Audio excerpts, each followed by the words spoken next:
السلام علیکم ورحمۃ اللہ وبرکاتہ، نحمده ونصلی علی رسولہ الکریم، اما بعد فاعوذ باللہ من الشیطان الرجیم، بسم اللہ الرحمن الرحیم، رب اشرح لی صدری ویسر لی امری واحلل عقدۃ من لسانی یفقہوا قولی۔ الحمد للہ المتصف بالجلال والکمال، المنزہ عن الانداد والاشباہ والامثال، قیوم لا ینام عزیز لا یرام، نحمدہ سبحانہ ان ہدانا للاسلام ونشکرہ علی ما حبانا بہ من الفضل والانعام۔ ہر قسم کی حمد تعریف اللہ کے لیے ہے جو جلال اور کمال سے متصف ہے، وہ ہمسر، شبیہ اور ہم مثل سے پاک ہے، وہ تمام کائنات کا نظام چلانے والا ہے، وہ سوتا نہیں ہے، وہ غالب ہے، اس کا قصد نہیں کیا جا سکتا۔ ہم اللہ سبحانہ تعالیٰ کی حمد کرتے ہیں کہ اس نے ہمیں اسلام کی طرف ہدایت دی، اور ہم اس کا شکر ادا کرتے ہیں اس بات پر کہ اس نے ہمیں اسلام کے ذریعے فضل اور انعام عطا کیا۔ ہماری کسی بھی کوشش، ہماری کسی بھی محنت، ہماری کسی بھی طلب کے بغیر اس نے ہمیں اسلام جیسی نعمت اور دولت عطا کی جس پر ہم جتنا بھی شکر ادا کریں اتنا ہی کم ہے۔ قرآن مجید میں اللہ تعالیٰ فرماتے ہیں ان الدین عند اللہ الاسلام، کہ بے شک دین تو اللہ کے نزدیک اسلام ہی ہے۔ اسلام کیا ہے؟ اسلام کا لفظ سین لام میم سے ہے، سلمہ، جس کا مطلب ہوتا ہے سلامتی پانا، جس کا مطلب ہوتا ہے اپنے آپ کو اللہ کے حوالے کر دینا۔ جو شخص اپنے آپ کو اللہ کے حوالے کر دیتا ہے، اللہ تعالیٰ کی تابعداری اختیار کرتا ہے، وہ سلامتی پا جاتا ہے، وہ عافیت میں آ جاتا ہے، اس کی زندگی محفوظ ہو جاتی ہے، اس کا انجام بخیر ہوتا ہے۔ اگر دیکھا جائے تو کائنات کی ہر چیز اللہ سبحانہ تعالیٰ کی بات مانتی ہے، اسی لیے وہ امن و امان کے ساتھ اپنا کام کر رہی ہے۔ سورج، چاند، ستارے، درخت، پہاڑ، تمام چیزیں، یہ ساری کی ساری اپنے آپ کو اللہ کے حوالے کی ہوئے ہیں، اور اللہ تعالیٰ ان کو جو بھی حکم دیتے ہیں وہ مانتے ہیں۔ سورج کو جس وقت نکلنے کا حکم ملتا ہے وہ اسی وقت نکلتا ہے، اور جو اللہ تعالیٰ نے اس کے لیے غروب کے اوقات مقرر کر دیے ہیں وہ انہی کی پابندی کرتا ہے۔ یہی حال باقی مخلوقات کا بھی ہے۔ سمندر آپ دیکھیں کتنی ہیوج اور کتنی بڑی مخلوق ہے اللہ کی، لیکن کس طرح وہ اپنی حدود کے اندر ہے، اور بڑی بڑی لہریں اٹھتی ہیں اور ساحل پہ آ کے ایک دم سبمٹ کر کے واپس لوٹ جاتی ہیں۔ کسی بھی چھوٹی سے چھوٹی چیز کو دیکھیں، بڑی سے بڑی چیز کو، سب کے سب اللہ تعالیٰ کے تابعدار ہیں۔ ان سب کو اللہ تعالیٰ نے تابعداری پر پروگرام کر دیا ہے۔ اسی طرح فرشتے ہیں، فرشتے بھی یفعلون ما یؤمرون، وہی کرتے ہیں جو اللہ تعالیٰ ان کو حکم دیتے ہیں، اپنی مرضی نہیں کرتے، سرتابی نہیں کرتے۔ صرف دو مخلوقات ایسی ہیں جن کو اللہ سبحانہ تعالیٰ نے آزادی دی ہے، اور وہ ہے جن و انس، جنات اور انسان۔ یہ دو مخلوقات ایسی ہیں کہ جن کو اللہ تعالیٰ نے اپنی مرضی کرنے کی بھی اجازت دے دی ہے، اختیار دے دیا ہے، اور پھر ان کے لیے زندگی گزارنے کا طریقہ بھی بھیج دیا ہے، یعنی دین اسلام۔ اسلام ایک لائف سٹائل ہے، ایک زندگی گزارنے کا طریقہ ہے، وہ صرف چند ریچولز کا نام نہیں ہے، بلکہ اپنی پوری زندگی کو، اپنے آپ کو پورے کا پورا اللہ کے حوالے کر دینے کا نام ہے۔ جیسے اللہ تعالیٰ فرماتے ہیں یا ایھا الذین آمنوا ادخلوا فی السلم کافۃ، یا ایھا الذین آمنوا، اے لوگو جو ایمان لائے ہو، ادخلوا، داخل ہو جاؤ، فی السلم، اسلام میں، کافتاً، پورے کے پورے، یعنی پورے کے پورے اپنے آپ کو اللہ کے حوالے کرو، اپنے آپ کو یعنی سرنڈر کر دو، اپنی مرضیاں نہیں کرو بلکہ یہ زندگی اللہ کی مرضی کے مطابق گزارو۔ تو جو شخص اس زندگی میں اللہ تعالیٰ کی اطاعت کرتا ہے، فرمانبرداری کرتا ہے، کل قیامت کے دن اللہ سبحانہ تعالیٰ اس کی مرضی اور اس کی رضا پوچھیں گے کہ اب تم کیا چاہتے ہو اپنے لیے۔ تو obviously ہر انسان جنت چاہتا ہے، اور ایک مسلمان کا تو الٹیمیٹ گول ہی یہی ہے کہ وہ ایسی جنتوں میں جا بسے کہ جہاں وہ اپنے رب کا روز دیدار کر سکے، وہ اپنے رب کو دیکھ سکے، وہ اپنے رب سے ملاقات کر سکے، وہ اپنے رب سے بات کر سکے، وہ اپنے رب کو دیکھ کر اپنی آنکھیں ٹھنڈی کر سکے۔ اس سے بڑی سعادت اور کوئی نہیں ہے، اس سے بڑی خوشی کی بات اور کوئی نہیں ہے، لیکن اس کی ایک قیمت ہے، اور وہ قیمت کیا ہے؟ اطاعت ہے، فرمانبرداری ہے، کہ جو اس دنیا میں اللہ کی بات مانے گا اسی کو کل قیامت کے دن یہ سعادت ملے گی، وہ ہر ایک کے لیے فری نہیں ہے۔ اللہ سبحانہ و تعالیٰ ہمیں اسلام کی طرف کیوں دعوت دیتے ہیں؟ اللہ تعالیٰ اپنی اطاعت کی دعوت کیوں دیتے ہیں کہ اللہ کی بات مانو؟ اس میں کیا اللہ تعالیٰ کا کوئی فائدہ ہے یا اللہ سبحانہ تعالیٰ کو کچھ ملتا ہے؟ وہ اس سے بے نیاز ہے، وہ غنی حمید ہے، وہ آپ سے آپ تعریف والا ہے، اس کو ان میں سے کسی بھی چیز کی ضرورت نہیں، نہ ہماری عبادت کی، نہ ہماری نمازوں کی، نہ ہمارے روزے کی، نہ ہماری حج زکات، کسی بھی چیز کی۔ اب ہم بندوں پہ کوئی احسان کرے تو اللہ کو کچھ فائدہ ہوگا؟ نہیں، ہم ہی کو فائدہ ہے۔ ان میں سے ایک ایک چیز اللہ تعالیٰ نے جو ہمارے لیے اس زندگی میں بھیجی ہے کرنے کی، اس میں دراصل ہمارا ہی فائدہ ہے۔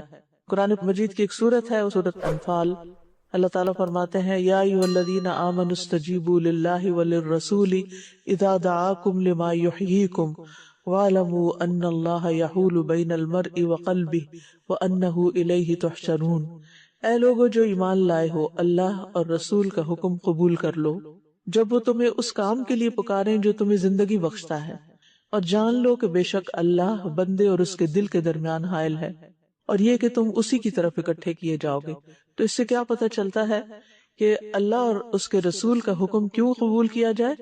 تاکہ ہمیں زندگی ملے، اس دنیا میں بھی ہم زندہ ہوں اور آخرت میں بھی، کیونکہ کچھ لوگ دنیا میں فزیکلی زندہ ہیں لیکن اسپرچولی ڈیڈ ہیں، لیکن جو شخص اللہ اور اس کے رسول کی بات مان لیتا ہے تو وہ اسپرچولی الائیو ہو جاتا ہے، وہ اس کی روح زندہ ہو جاتی ہے، اس کا دل زندہ ہو جاتا ہے، اور وہ خوشگوار زندگی بسر کرتا ہے اس دنیا میں بھی اور آخرت میں بھی۔ تو اسلام میں ہمارے جسم اور روح دونوں کی زندگی ہے، اور یہ ہمارے لیے بہت بڑی نعمت ہے، یعنی دین اسلام۔ اور یہ بھی یاد رہے کہ تمام انبیاء علیہ السلام کا دین بھی یہی رہا ہے۔ حضرت آدم علیہ السلام سے لے کر محمد رسول اللہ صلی اللہ علیہ وسلم نے سب کے سب پیغمبروں نے ایک ہی پیغام دیا کہ اللہ کی عبادت کرو اور طاغوت سے بچو، طاغوت کی بندگی نہ کرو۔ اور پھر یہ ہے کہ تمام انبیاء نے اپنی ذات کے ساتھ نہیں لوگوں کو جوڑا، بلکہ سب کو اللہ سبحانہ تعالیٰ کا بندہ بنایا۔ پھر یہ بھی یاد رکھنا چاہیے کہ ہمارا دین اسلام کامل ہے، اس میں زندگی کے ہر معاملے میں ہمیں رہنمائی دی گئی ہے کہ اس موقع پر کیا کرنا چاہیے۔ آج ایسے ہی میں غور کر رہی تھی کہ جب میں صبح کلاس کے لیے نکل رہی تھی تو میں کچھ ذکر کر رہی تھی، جو بھی میں گھر سے نکلی تو بسم اللہ توکلت علی اللہ پڑھا، پھر جب سیڑھیاں اترنے لگی تو سبحان اللہ پڑھا، اور پھر جب میں الہدا میں داخل ہوئی تو ربی انزلنی منزلا مبارکا وانت خیر المنزلین پڑھا، پھر ربی ادخلنی مدخل صدق، پھر وہ دعا پڑھی اعوذ بکلمات اللہ التامات من شر ما خلق، کہ کسی بھی جگہ انسان داخل ہو اور 3 دفعہ یہ دعا پڑھ لے تو پھر کوئی چیز وہاں کے نقصان نہیں دیتی۔ پھر اس کے بعد کلاس روم میں بسم اللہ پڑھ کر انٹر ہوئی، جب سٹیج پہ قدم رکھا تو اللہ اکبر پڑھا، پھر جب کرسی پہ بیٹھی تو بسم اللہ پڑھی، پھر جب شروع کیا کام تو حالانکہ یہ کام روٹین میں روز ہوتا ہے، لیکن کبھی کبھی ایسا ہوتا ہے نا، انسان جو کر رہا ہوتا ہے سوچتا ہے یہ میں کیا کر رہا ہوں۔ تو میں نے سوچا کہ سبحان اللہ، کوئی قدم ایسا نہیں کہ جس کے بارے میں اللہ تعالیٰ نے رہنمائی نہ دی ہو کہ کہاں کیا کرنا ہے۔ یعنی یہ چھوٹے چھوٹے سٹیپس ہیں، چھوٹی چھوٹی چیزیں ہیں۔ اور اگر آپ ڈرائیو کر رہے ہیں یا آپ گاڑی میں بیٹھے ہیں تو اس کی الگ دعائیں ہیں، آپ بازار میں داخل ہوئے تو اس کی الگ دعا ہے، کھانا کھانے لگے ہیں تو اس کی الگ دعا ہے، پانی پینے لگے ہیں تو آپ بسم اللہ پڑھ کے پیتے ہیں اور پینے کے بعد پھر الحمدللہ کہتے ہیں۔ یعنی کتنا خوبصورت دین ہے کہ جس میں ایک ایک سٹیپ پر ہمیں رہنمائی دی گئی ہے۔ صبح ہو تو کیا کرنا ہے، شام ہو تو کیا کرنا ہے، بھوک لگے تو کیا کرنا ہے، کھا لو تو کیا کرنا ہے، شادی کا موقع ہو تو کیا کرنا ہے، کاروبار کرنا ہے تو کیسے کرنا ہے، کون سا بزنس کرنا ہے اور کون سا نہیں کرنا، کیا تمہارے لیے فائدہ مند ہے اور کیا تمہارے لیے نقصان دہ۔ یعنی پوری زندگی کو ہمارے دین نے گھیرا ہوا۔ اگر آپ غور کرنا شروع کریں گے تو ہر چیز کے بارے میں، اپنے ڈریسنگ کے بارے میں ہمیں گائیڈ لائن قرآن نے دی ہے، نبی صلی اللہ علیہ وسلم نے دی کہ کیسا ڈریس پہننا ہے، عورتوں کو کیا پہننا چاہیے کیا نہیں پہننا چاہیے، مردوں کو کیا پہننا چاہیے کیا نہیں، عورت اور مرد کا کوئی انٹریکشن ہو تو اس موقع پر دونوں کو کس طرح بہیو کرنا چاہیے، خرید و فروخت ہو، کسی غریب کو دیکھو تو کیا کرنا چاہیے، بیمار کو دیکھو تو کیا کرنا چاہیے، کسی کی نعمت دیکھو تو کیا کرنا چاہیے۔ یعنی ہر موقع کے مطابق ہمیں رہنمائی دی ہے۔ اتنا خوبصورت ہے ہمارا دین۔ اور وہ قل ان ھدی اللہ ھو الھدی، وہ رہنمائی اور وہ ہدایت جو اللہ نے دی ہے وہ سب سے بہترین رہنمائی۔ ایک تو وہ چیزیں ہیں جو ہم اپنے رسم و رواج سے سیکھ لیتے ہیں یا اپنے خاندانوں سے سیکھ لیتے ہیں، یا پھر جس ماحول میں ہم جاتے ہیں وہاں کے ہم کلچر کو اڈاپٹ کر لیتے ہیں، تو وہ چیزیں بھی ہماری زندگی میں آ جاتی ہیں، تو کوئی بات نہیں، اس میں سے جو اچھی چیزیں ہیں لینے میں حرج نہیں۔ لیکن یہ ہمارا یقین اور ایمان ہونا چاہیے کہ جو اللہ نے ہمیں دیا ہے وہ سب سے بہترین ہے، اس سے بڑھ کر کوئی چیز نہیں ہے۔ اور پھر آپ دیکھیے کہ بندوں نے ہمیں جو طریقے سکھائے یا کسی خاص کلچر نے، اسکول کالج یونیورسٹی سے ہم کچھ لے لیتے ہیں، اپنی ورک پلیس سے کچھ ایٹیکیٹس کچھ پروٹوکولز ہم اختیار کر لیتے ہیں، تو ان سب چیزوں کو اختیار کرنے پر ہمیں تھوڑا سا وقتی فائدہ ہو جاتا ہے۔ مثلا کسی کو ہم ہیلو ہائے کر دیتے ہیں تو اگلا بندہ خوش ہو جاتا ہے، بات ادھر ہی ختم ہو گئی، نہ ہیلو کا کوئی مطلب اور نہ ہائے کا کوئی مطلب، اور نہ اس کو کچھ ملا نہ ہمیں کچھ ملا۔ لیکن جب ہم کسی کو السلام علیکم کہتے ہیں اس کی بجائے، تو السلام علیکم کہنے پر ہی اجر ہے، ایک ایک حرف پر 10 نیکیاں کرتے ہوئے آپ سوچئے، اور پھر ساتھ ہی دعا ہے اور ساتھ ہی ایک میسج بھی ہے کہ تم ہم سے امن میں ہو، ہم تمہیں کوئی نقصان نہیں دیں گے۔ اور پھر آپ دیکھیے کہ اسمائل کرنا، وہ ہر کلچر میں اسمائل کرنے کے اوپر فوکس ہوتا ہے، لیکن ہمارا دین کیا بتاتا ہے؟ اسمائل کرنا، تبسمک فی وجہ اخیک صدقہ، کہ تمہارا اپنے بھائی کے چہرے پر یعنی سامنے اس کو دیکھ کے مسکرا دینا بھی صدقہ ہے۔ یعنی اگر اور کچھ نہیں صدقہ کرنے کو تو مسکراتے ہی رہو، یہ بھی فائدے کی چیز ہے۔ یعنی ان تمام مواقع پر ہم جو کچھ کریں گے، ایک تو یہ کہ رہنمائی تو ہے ہی، پلس یہ کہ جو کچھ ہم کریں گے اس پر اجر و ثواب ملتا جائے گا، نیکیاں ملتی جائیں گی۔ دنیاوی تعلقات ہمارے اچھے ہوں گے ہی، ساتھ ہمارا نامہ اعمال ہیوی ہونا شروع ہو جائے گا۔ چلتے پھرتے ہم ایک دفعہ کہہ دیتے ہیں سبحان اللہ و بحمدہ، تو جنت میں ایک درخت لگ جاتا ہے۔ کیا دنیا میں ایک منہ ہلانے سے کوئی درخت لگتا ہے؟ ایک پودا بھی لگانا ہو تو اس کی کتنی کیئر کرنی پڑتی۔ یعنی جنت کا معنی مشکل نہیں ہے، لیکن بات یہ ہے کہ ہمارا دشمن ہمیں غافل کیے رکھتا ہے اور ہم وہ نہیں کرتے جو ہمیں کرنا چاہیے۔ تو اس لیے بہت ضروری ہے کہ ان چھوٹی چھوٹی چیزوں کو ہم سیکھیں بھی اور کرتے بھی جائیں، اور کسی انسان پر احسان جتانے کے لیے، اس سے کسی مطلب کے لیے، کسی فائدے کے لیے نہیں، بلکہ اللہ کی رضا کے لیے کرتے جائیں۔ اور all the time you are in Ubadah, all the time آپ اللہ کی امان میں ہوتے ہیں، عبادت میں ہوتے ہیں، ذکر کرتے ہیں، شکر کرتے ہیں، کبھی صبر کرتے ہیں، کبھی کوئی تکلیف آ جاتی ہے تو انا للہ پڑھتے ہیں، اور کبھی تکلیف چلی جاتی ہے تو اللہ تعالیٰ کا شکر ادا کرتے ہیں۔ تو گویا یہ ہمارا دین ہے، دین اسلام، اور یہ اللہ تعالیٰ کا پسندیدہ دین ہے۔ اللہ تعالیٰ فرماتے ہیں الیوم اکملت لکم دینکم واتممت علیکم نعمتی ورضیت لکم الاسلام دینا، کہ میں نے دین اسلام کو تمہارے لیے پسند کیا ہے اور اپنی نعمت تم پر تمام کر دی ہے اور دین کو تمہارے لیے مکمل کر دی۔ یعنی کوئی گوشہ زندگی کا ایسا نہیں ہوگا کہ جس میں تمہیں رہنمائی نہ ملے، جس کے بارے میں ہم کہیں کہ اچھا یا اس معاملے میں پتہ نہیں دین کیا کہتا ہے۔ اور پھر یہ ہے کہ ہمارا دین ایک روشن دین ہے، کوئی ایسی چیزوں پر مشتمل نہیں کہ جو اندھیرے میں ہو۔ نبی صلی اللہ علیہ وسلم نے فرمایا میں نے تمہیں سفید روشن دین پہ چھوڑا ہے جس کی رات بھی دن کی طرح ہے۔ اب وہی کجربی یعنی گمراہی کا رستہ اختیار کرے گا جو ہلاک ہونے والا ہے، یعنی اس کو چھوڑ کر اگر کوئی اور طریقے پہ چلتا ہے تو پھر وہ اپنے لیے ہلاکت لیتا ہے۔ پھر اسی طرح آپ دیکھیں کہ ہمارے دین نے ہر چیز کے بارے میں ہمیں خبردار بھی کیا ہے، کیا تمہارے لیے اچھا ہے اور کیا تمہارے لیے اچھا نہیں ہے، اور ہر وہ چیز جو جنت میں لے جانے والی وہ بتا دی گئی، اور ہر وہ چیز جو جہنم کا راستہ دکھاتی ہے وہ بھی بتا دی گئی ہے۔ عبداللہ بن مسعود رضی اللہ عنہ کہتے ہیں کہ رسول اللہ صلی اللہ علیہ وسلم نے فرمایا جو چیز تمہیں جنت کے قریب کر سکتی ہے میں نے تمہیں اس کا حکم دے دیا ہے، اور جو چیز تمہیں جہنم کے قریب کر سکتی ہے میں نے تمہیں اس سے بھی منع کر دیا۔ اب یہ پھر ہماری چوائس پر ہے کہ ہم کیا اختیار کرتے ہیں، کیا چیز اپنے لیے پسند کرتے ہیں۔ اور یہ ہمیشہ یاد رہے کہ جو بھی ہم کریں گے نا اس کا نتیجہ ہم ہی کو ملے گا۔ اچھا کریں گے تو انعام بھی ہمیں کو ملے گا، اور اگر نہیں تو اللہ نہ کرے کہ سزا بھی اسی کو ملے گی جس نے کچھ برا کیا ہوگا۔ ان احسنتم احسنتم لانفسکم، اگر تم اچھا کرتے ہو تو تم اپنی ہی ذات کے لیے کرتے ہو۔ اللہ تعالیٰ کو ان چیزوں کی کوئی ضرورت نہیں، کوئی حاجت نہیں اور کوئی فائدہ نہیں، اور اگر کوئی نہیں کرتا تو اللہ تعالیٰ کا کچھ نقصان بھی نہیں۔ یہ تو محض اس کی مہربانی ہے، کیونکہ اس نے ہمیں پیدا کیا نا، وہ جانتا تھا کہ ہمیں کن چیزوں کی ضرورت ہے اور ہمیں کس موقع پہ کیا کرنا چاہیے، لہٰذا اس نے اپنے خاص فضل، مہربانی اور رحمت کی وجہ سے ہمارے لیے اس دین کی نعمت کو واضح کر دیا اور اس کا علم ہمیں عطا کیا۔ اور پھر ایک اور بڑی اہم بات یہ ہے کہ یہ دین جو ہے یہ ہمارا فطرت کے عین مطابق ہے، یعنی جو ہماری نیچر میں چیزیں ہیں اس کے مطابق ہے۔ قرآن مجید میں لقمان حکیم کا ذکر آتا ہے، وہ کوئی نبی نہیں تھے اللہ نے ان کو حکمت عطا کی تھی اور انہوں نے کچھ نصیحتیں اپنے بیٹے کو کی تھی. اب سوال یہ پیدا ہوتا ہے وہ نبی تو نہیں تھے, انہیں یہ ساری باتیں ایک ایک کر کے سکھائی تو نہیں گئی تھی, لیکن پھر انہوں نے کہاں سے سیکھ لی؟ تو بات یہ ہے کہ وہ ہر انسان جو اپنے ساتھ سچا ہوتا ہے, جو فطرت پر ہوتا ہے, اگر اس کے اوپر کوئی اور ادھر ادھر کے اثرات نہ ہو, معاشرے کے اثرات نہ ہو, اس کے والدین نے اسے انڈاکٹرین نہ کیا ہو, تو وہ وہی کرے گا جو دین اسلام ہمیں بتاتا ہے, وہی اس کی نیڈ ہے اور وہی اس کی ضرورت ہے.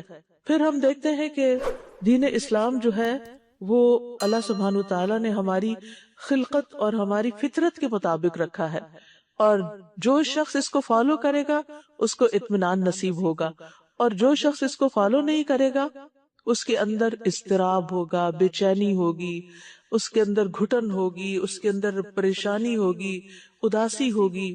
کیونکہ اللہ سبحانہ تعالیٰ فرماتے ہیں فَمَن يُرِدِ اللَّهُ أَن يَهْدِيَهُ يَشْرَحْ صَدْرَهُ لِلْإِسْلَامِ وَمَن يُرِدْ أَن يُضِلَّهُ يَجْعَلْ صَدْرَهُ ضَيِّقًا حَرَجًا كَأَنَّمَا يَصَّعَّدُ فِي السَّمَاءِ كَذَلِكَ يَجْعَلُ اللَّهُ الرِّجْسَ عَلَى الَّذِينَ لَا يُؤْمِنُونَ. تو وہ شخص جسے اللہ چاہتا ہے کہ اسے ہدایت دے, اس کا سینہ اسلام کے لیے کھول دیتا ہے, یعنی وہ پھر اسلام کو ویلکم کرتا ہے, وہ دین کی باتوں کو خوشی سے لیتا ہے. اور جسے چاہتا ہے کہ اسے گمراہ کرے اس کا سینہ تنگ اور نہایت گھٹا ہوا کر دیتا ہے, اور پھر گمراہی میں اور بھی اس کا دل گھٹتا چلا جاتا ہے اور تکلیف اور تنگی میں مبتلا ہو جاتا ہے. گویا کہ وہ مشکل سے آسمان پہ چڑھ رہا ہے. آسمان پہ چڑھنا جو ہے وہاں آکسیجن کی کمی ہو جاتی ہے, جو انسان اوپر جاتا ہے تو سانس رکنے لگتا ہے. تو کچھ لوگ ایسے ہوتے ہیں کہ جن کو دین کی بات سننا, قرآن کی بات سننا, اسلام کی بات کرنا وہ اتنا ناگوار ہوتا ہے کہ گویا ان کے اوپر کسی نے مصیبت ڈال دی. وہ تھوڑی دیر بھی آرام سے بیٹھ کے سن نہیں سکتے اللہ کی بات کو. تو اس لیے ہمیں ہمیشہ دعا کرتے رہنا چاہیے کہ رب اشرح لی صدری ویسر لی امری واحلل عقدۃ من لسانی یفقهوا قولی, کہ اللہ میرا سینہ کھول دے. کس کے لیے کھول دے؟ ہدایت کو سمجھنے کے لیے کھول دے, بات کو سمجھنے کے لیے کھول دے, اور پھر اس کے بعد اس کو کمیونیکیٹ کرنے کے لیے کھول دے, دوسروں کو سکھانے کے لیے کھول دے. کیونکہ جب انسان دوسروں سے بات کرنا چاہتا ہے تو بعض اوقات کہنا کچھ چاہتا ہے, کہہ کچھ اور دیتا ہے. تو وہ اس کے اندر جو اللہ سبحانہ تعالیٰ نے اچھا خیال ڈالا ہو, یا دوسروں کی خیر کی کوئی بات ڈالی ہو, یا اس نے کچھ سیکھی ہو, تو ایسی صورت میں اللہ سے دعا کرنی چاہیے کہ میں اس کو پراپرلی کنوے بھی کر سکوں. پھر آپ دیکھیے کہ یہ دین جو ہے یہ درست راستے کی طرف رہنمائی کرنے والا ہے, جس میں ہماری دنیا اور آخرت کی کامیابی ہے. یہ تو ایک جنرل اور عمومی بات ہوئی. تو اب مجھ سے یہ ریکویسٹ کی گئی تھی کہ میں کچھ رہنمائی ایسی دوں کہ جس سے ہمیں کچھ فائدہ پہنچے, جینے کے کچھ اصول بتاؤں. تو آج میں کچھ باتیں آپ کے گوش گزار کروں گی کہ جن کو اختیار کر کے ہم بہت خوشحال زندگی بسر کر سکتے ہیں, ہم اپنے سینے کی تنگی اور گھٹن سے نکل سکتے ہیں. کیونکہ جتنا جتنا ہم اسلام سے دور ہوتے ہیں اتنا اتنا ہمارے دل پہ بوجھ ہوتا ہے, اتنا ہمارے دل کے اندر گھٹن اور تنگی ہوتی ہے. لہٰذا میں نے اس کو زیادہ فوکس کیا ہے کہ ان امور کا ذکر کروں, ان باتوں کا ذکر کروں کہ جس سے ہمارے اندر کی تنگی دور ہو اور ہمیں عمل کی ایک راہ جو ہے وہ نظر آنے لگے. سب سے پہلی چیز جو ہے انسان کے کرنے کی ہے اور جو اسلام کا تقاضا ہے وہ ہے کہ ہم اپنے رب سے کنیکٹ کریں, اپنے رب سے پرسنل لیول پر ایک تعلق قائم کریں. جب تک ہم اپنے رب کی محبت اپنے دل میں محسوس نہیں کرتے اس وقت تک بس ہمارا ایک رسمی سا تعلق, ہاں اللہ ہے, ہمارے ماں باپ نے بتایا, اللہ نے ہمیں پیدا کیا ہے, ہم اس پر ایمان لاتے ہیں, ہم لا الہ الا اللہ پڑھتے ہیں, لیکن ہمیں کوئی کنیکشن نہیں فیل ہوتا. نہیں, ہمیں کنیکشن فیل ہونا چاہیے. اللہ سبحانہ تعالیٰ نے جو کچھ بنایا, آسمان ہے, زمین ہے, جتنی بھی اس کی قدرت کی نشانیاں, بڑی چیزیں تو دور کی بات, اگر آپ صرف ایک پتے کے اوپر بھی غور کرنا شروع کریں گے تو اس میں بے پناہ اللہ کی قدرت نظر آئے گی. پچھلے دنوں یہاں میری فنگر کے اوپر تھوڑا سا پروسیجر ہوا تو اندر کی چیزیں مجھے دیکھنے کا موقع ملا تو حیرت گم ہو گئی کہ اللہ سبحانہ تعالیٰ نے ہمارے اندر کیا کیا بنا رکھا ہے, کس طرح خون کی نالیاں ہیں, ہماری نروز ہیں, گوشت ہے, چربی ہے, خون ہے, پانی ہے. سبحان اللہ, اتنا کچھ مل کے کٹھے کام کر رہا ہے, ایک دوسرے کو راہ دے رہا ہے. اور یعنی ایک عجب چیز تھی, یعنی انسان کوئی ویڈیو بھی دیکھ لیتا ہے کوئی کہیں، لیکن وہ چیز فیل نہیں ہوتی. لیکن جب آپ اپنے آپ کو اندر سے دیکھتے ہیں تو اللہ کی بے پناہ قدرت نظر آتی ہے، اور اللہ تعالیٰ اپنے قریب نظر آتا ہے انسان کو کہ یہ ہے میرا خالق، یہ ہے میرا رب، میں اس میں سے کچھ بھی نہیں بنا سکتی. اگر میرے جسم کو کچھ حصہ نکلا ہے میں نہیں ڈال سکتی، وہ اگر ڈالنا بھی ہوگا تو کہیں اور سے نکال کے اسی جسم سے ہی ڈالنا ہوگا. اگر وہ ایلین ہوگا تو وہ ایکسپٹ بھی نہیں کرے گا. یہ سارا نظام کس کا بنایا ہوا ہے؟ یہ اللہ کا بنا. ہم مجبور ہیں کہ اس کو فالو کریں، ہم اس کے مطابق چلیں، اور اگر اس کے مطابق نہیں چلیں گے تو اپنے آپ کو ہی ہارم کریں گے. تو پھر آپ دیکھیے کہ توحید کا مطلب یہ کہ ہمارے دل میں سب سے زیادہ اللہ کی محبت ہو، سب سے زیادہ اللہ کا خوف ہو، سب سے زیادہ ہماری امیدیں اس سے وابستہ ہوں، اور سب سے زیادہ ہمارے دل میں اسی کی بڑائی ہو، اور اسی پہ توکل ہو، اور اسی کی طرف ہمارا رجوع ہو. ہم ہر غم اور خوشی میں اس کی طرف جائیں. جیسے ہم دنیا میں عام طور پر کیا ہوتا ہے کہ جب ہمیں کوئی تکلیف آتی، پریشانی آتی، تو ہم لوگوں کی طرف رجوع کرتے ہیں. امی کو بتا دوں، بھائی کو بتا دوں، بہن کو، فلاں میرے ڈاکٹر ہے ان کو بتا دوں. جس طرح کی کوئی تکلیف ہوتی ہے اس کے مطابق ہم لوگوں کے سہارے ڈھونڈنے لگتے ہیں.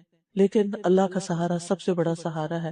ہماری سیکنڈ نیچر یہ ہونی چاہیے کہ جو ہی کوئی مسئلہ پیش آئے تو سب سے پہلے آٹو پہ ہو، آٹومیٹیکلی ہمارا دھیان اللہ کی طرف جائے، اور ہماری زبان پہ اللہ ہی کی یاد ہو اور اللہ ہی کا ذکر ہو. اپنے آپ کو اس آئینے میں ہمیں پرکھنا چاہیے.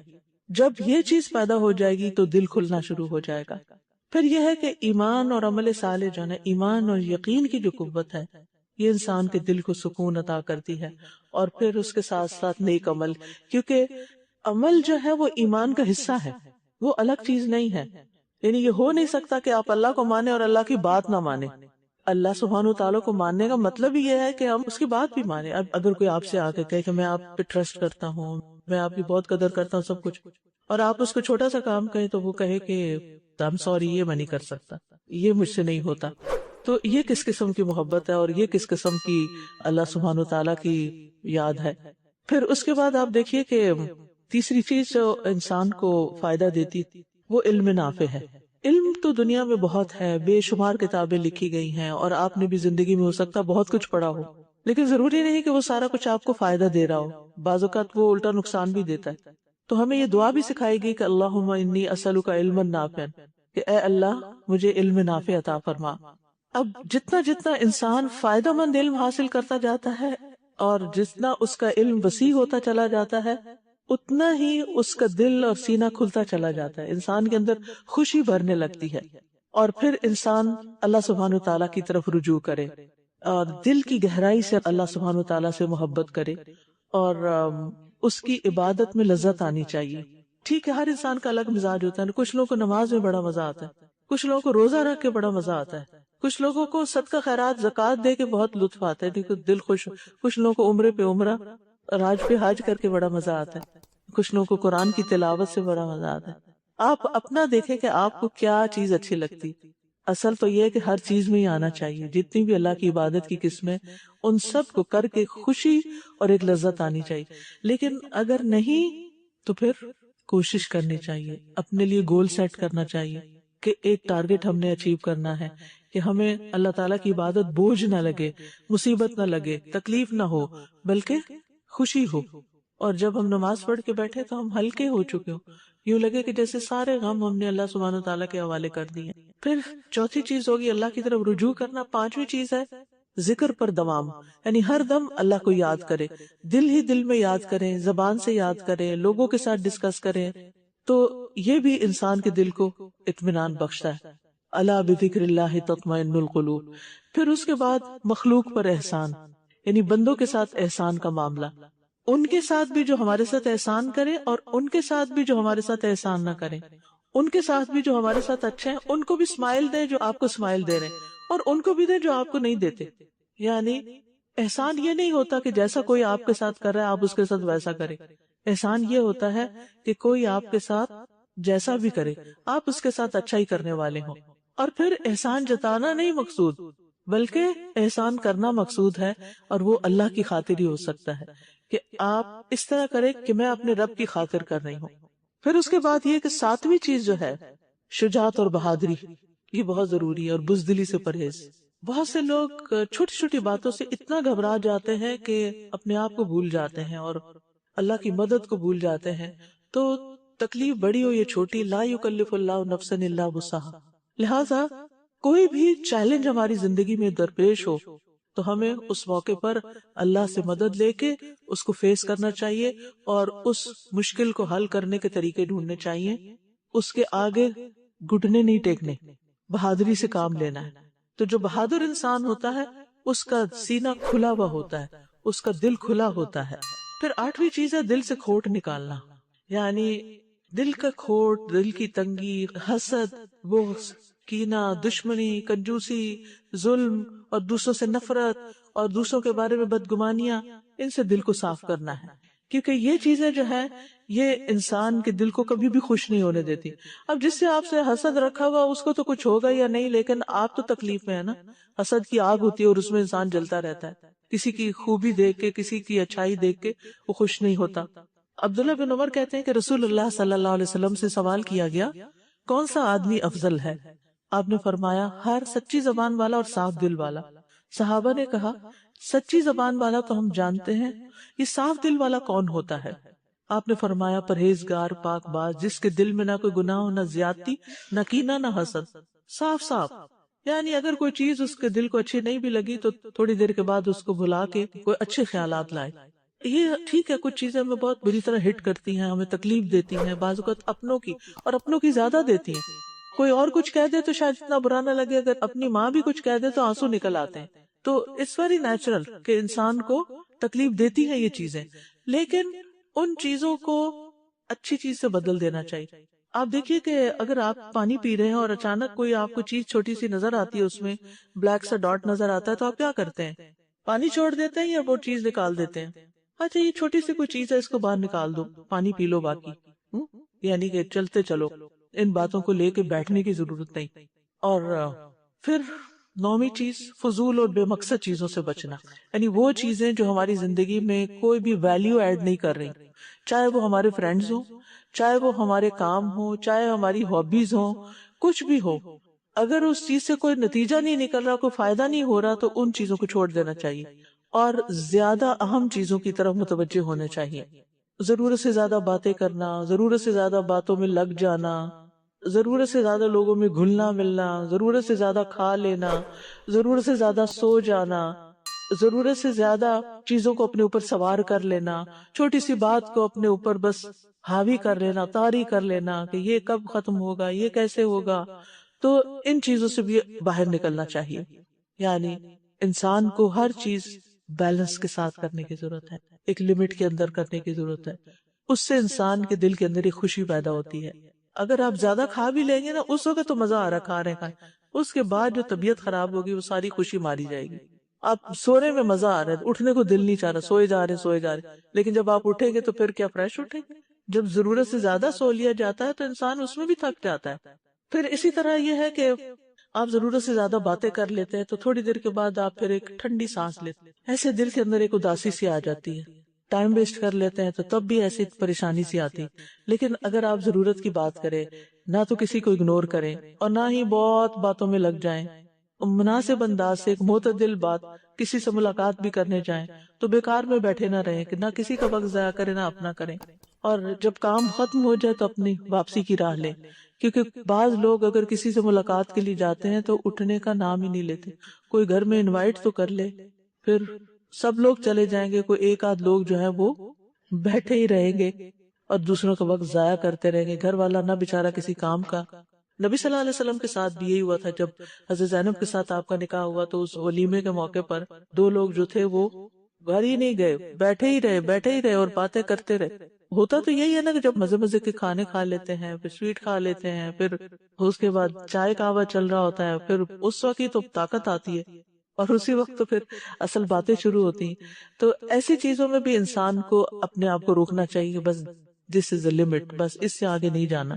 جب کہیں جائیں تو جانے سے پہلے واپسی کا ٹائم طے کر کے گھر سے نکلے، اتنے بجے گھر پہنچنا ہے. تو گھر والوں کو بھی شکایت نہیں ہوگی آپ سے، ان کو بھی پتا ہوگا کہ اماں کب آ رہی ہیں. اور اس کے ساتھ ساتھ یہ ہے کہ اپنے باقی کاموں میں بھی آپ کے کام متاثر نہیں ہوں گے. پھر یہ ہے کہ ہمیشہ اپنے آپ کو کسی فائدہ مند چیز میں مصروف رکھیں، فارغ نہ بیٹھیں۔ فراغت جو ہے یہ بہت بڑی پریشانی کی وجہ ہے۔ چاہے آپ کچھ پڑھیں، کچھ سیکھیں، کسی کو کچھ سکھائیں، کوئی چیز بنائیں، کوئی سکلز ہیں آپ کے پاس، آپ ہینڈی مین ہیں جسے کہتے ہیں کہ کچھ آپ ایسے کام کر سکتے ہیں کہ جس سے آپ دوسروں کی زندگی آسان کر سکتے ہیں، تو کچھ نہ کچھ سیکھیں بھی اور سکھائے بھی، چاہے دین کی چیز ہو چاہے دنیا کی چیز ہو، لیکن ایسی چیز ہو کہ جس سے انسانوں کو فائدہ پہنچے۔ پھر 11ویں چیز یہ ہے کہ فیوچر کی فکر اور ماضی کا غم بھلا کے اپنے حال پر نظر رکھیں۔ اس وقت ناؤ، اس وقت میں کیا کر رہا ہوں۔ ناؤ کی پاور بہت بڑی ہے۔ کچھ لوگ ہوتے ہیں یا وہ پاسٹ میں جیتے ہیں، یہ میرے ساتھ یہ ہو گیا تھا، پھر فلاں نے ایسا کر دیا، پھر وہ اماں نے یہ کیا، ابا نے یہ کیا، بہن نے یہ کیا، بھائی نے یہ کیا، فلاں نے فلاں، ساری دنیا سے شکایت۔ اب آپ دیکھیں کہ اگر سبھی برے ہیں تو پھر دنیا تو ایسے ہی لوگوں سے بھری ہوئی ہے، تو پھر آپ نے تو جینا ہی ہے نا۔ اب ان سب برے لوگوں کی وجہ سے آپ تو نہیں برے ہو سکتے، آپ کو تو پھر اچھا بننا ہے تاکہ ان کی برائیاں جو ہیں وہ آپ ریپیٹ نہ کریں، جو ان سے شکایتیں آپ کو اب کسی دوسرے کے لیے اس شکایت کا سبب نہ بنے۔ تو پھر ماضی کا غم بھی بلانا ہے اور مستقبل کی ہر وقت فکر نہیں کرنا، کیونکہ یہ چیز بھی انسان کو بہت پریشان رکھتی ہے۔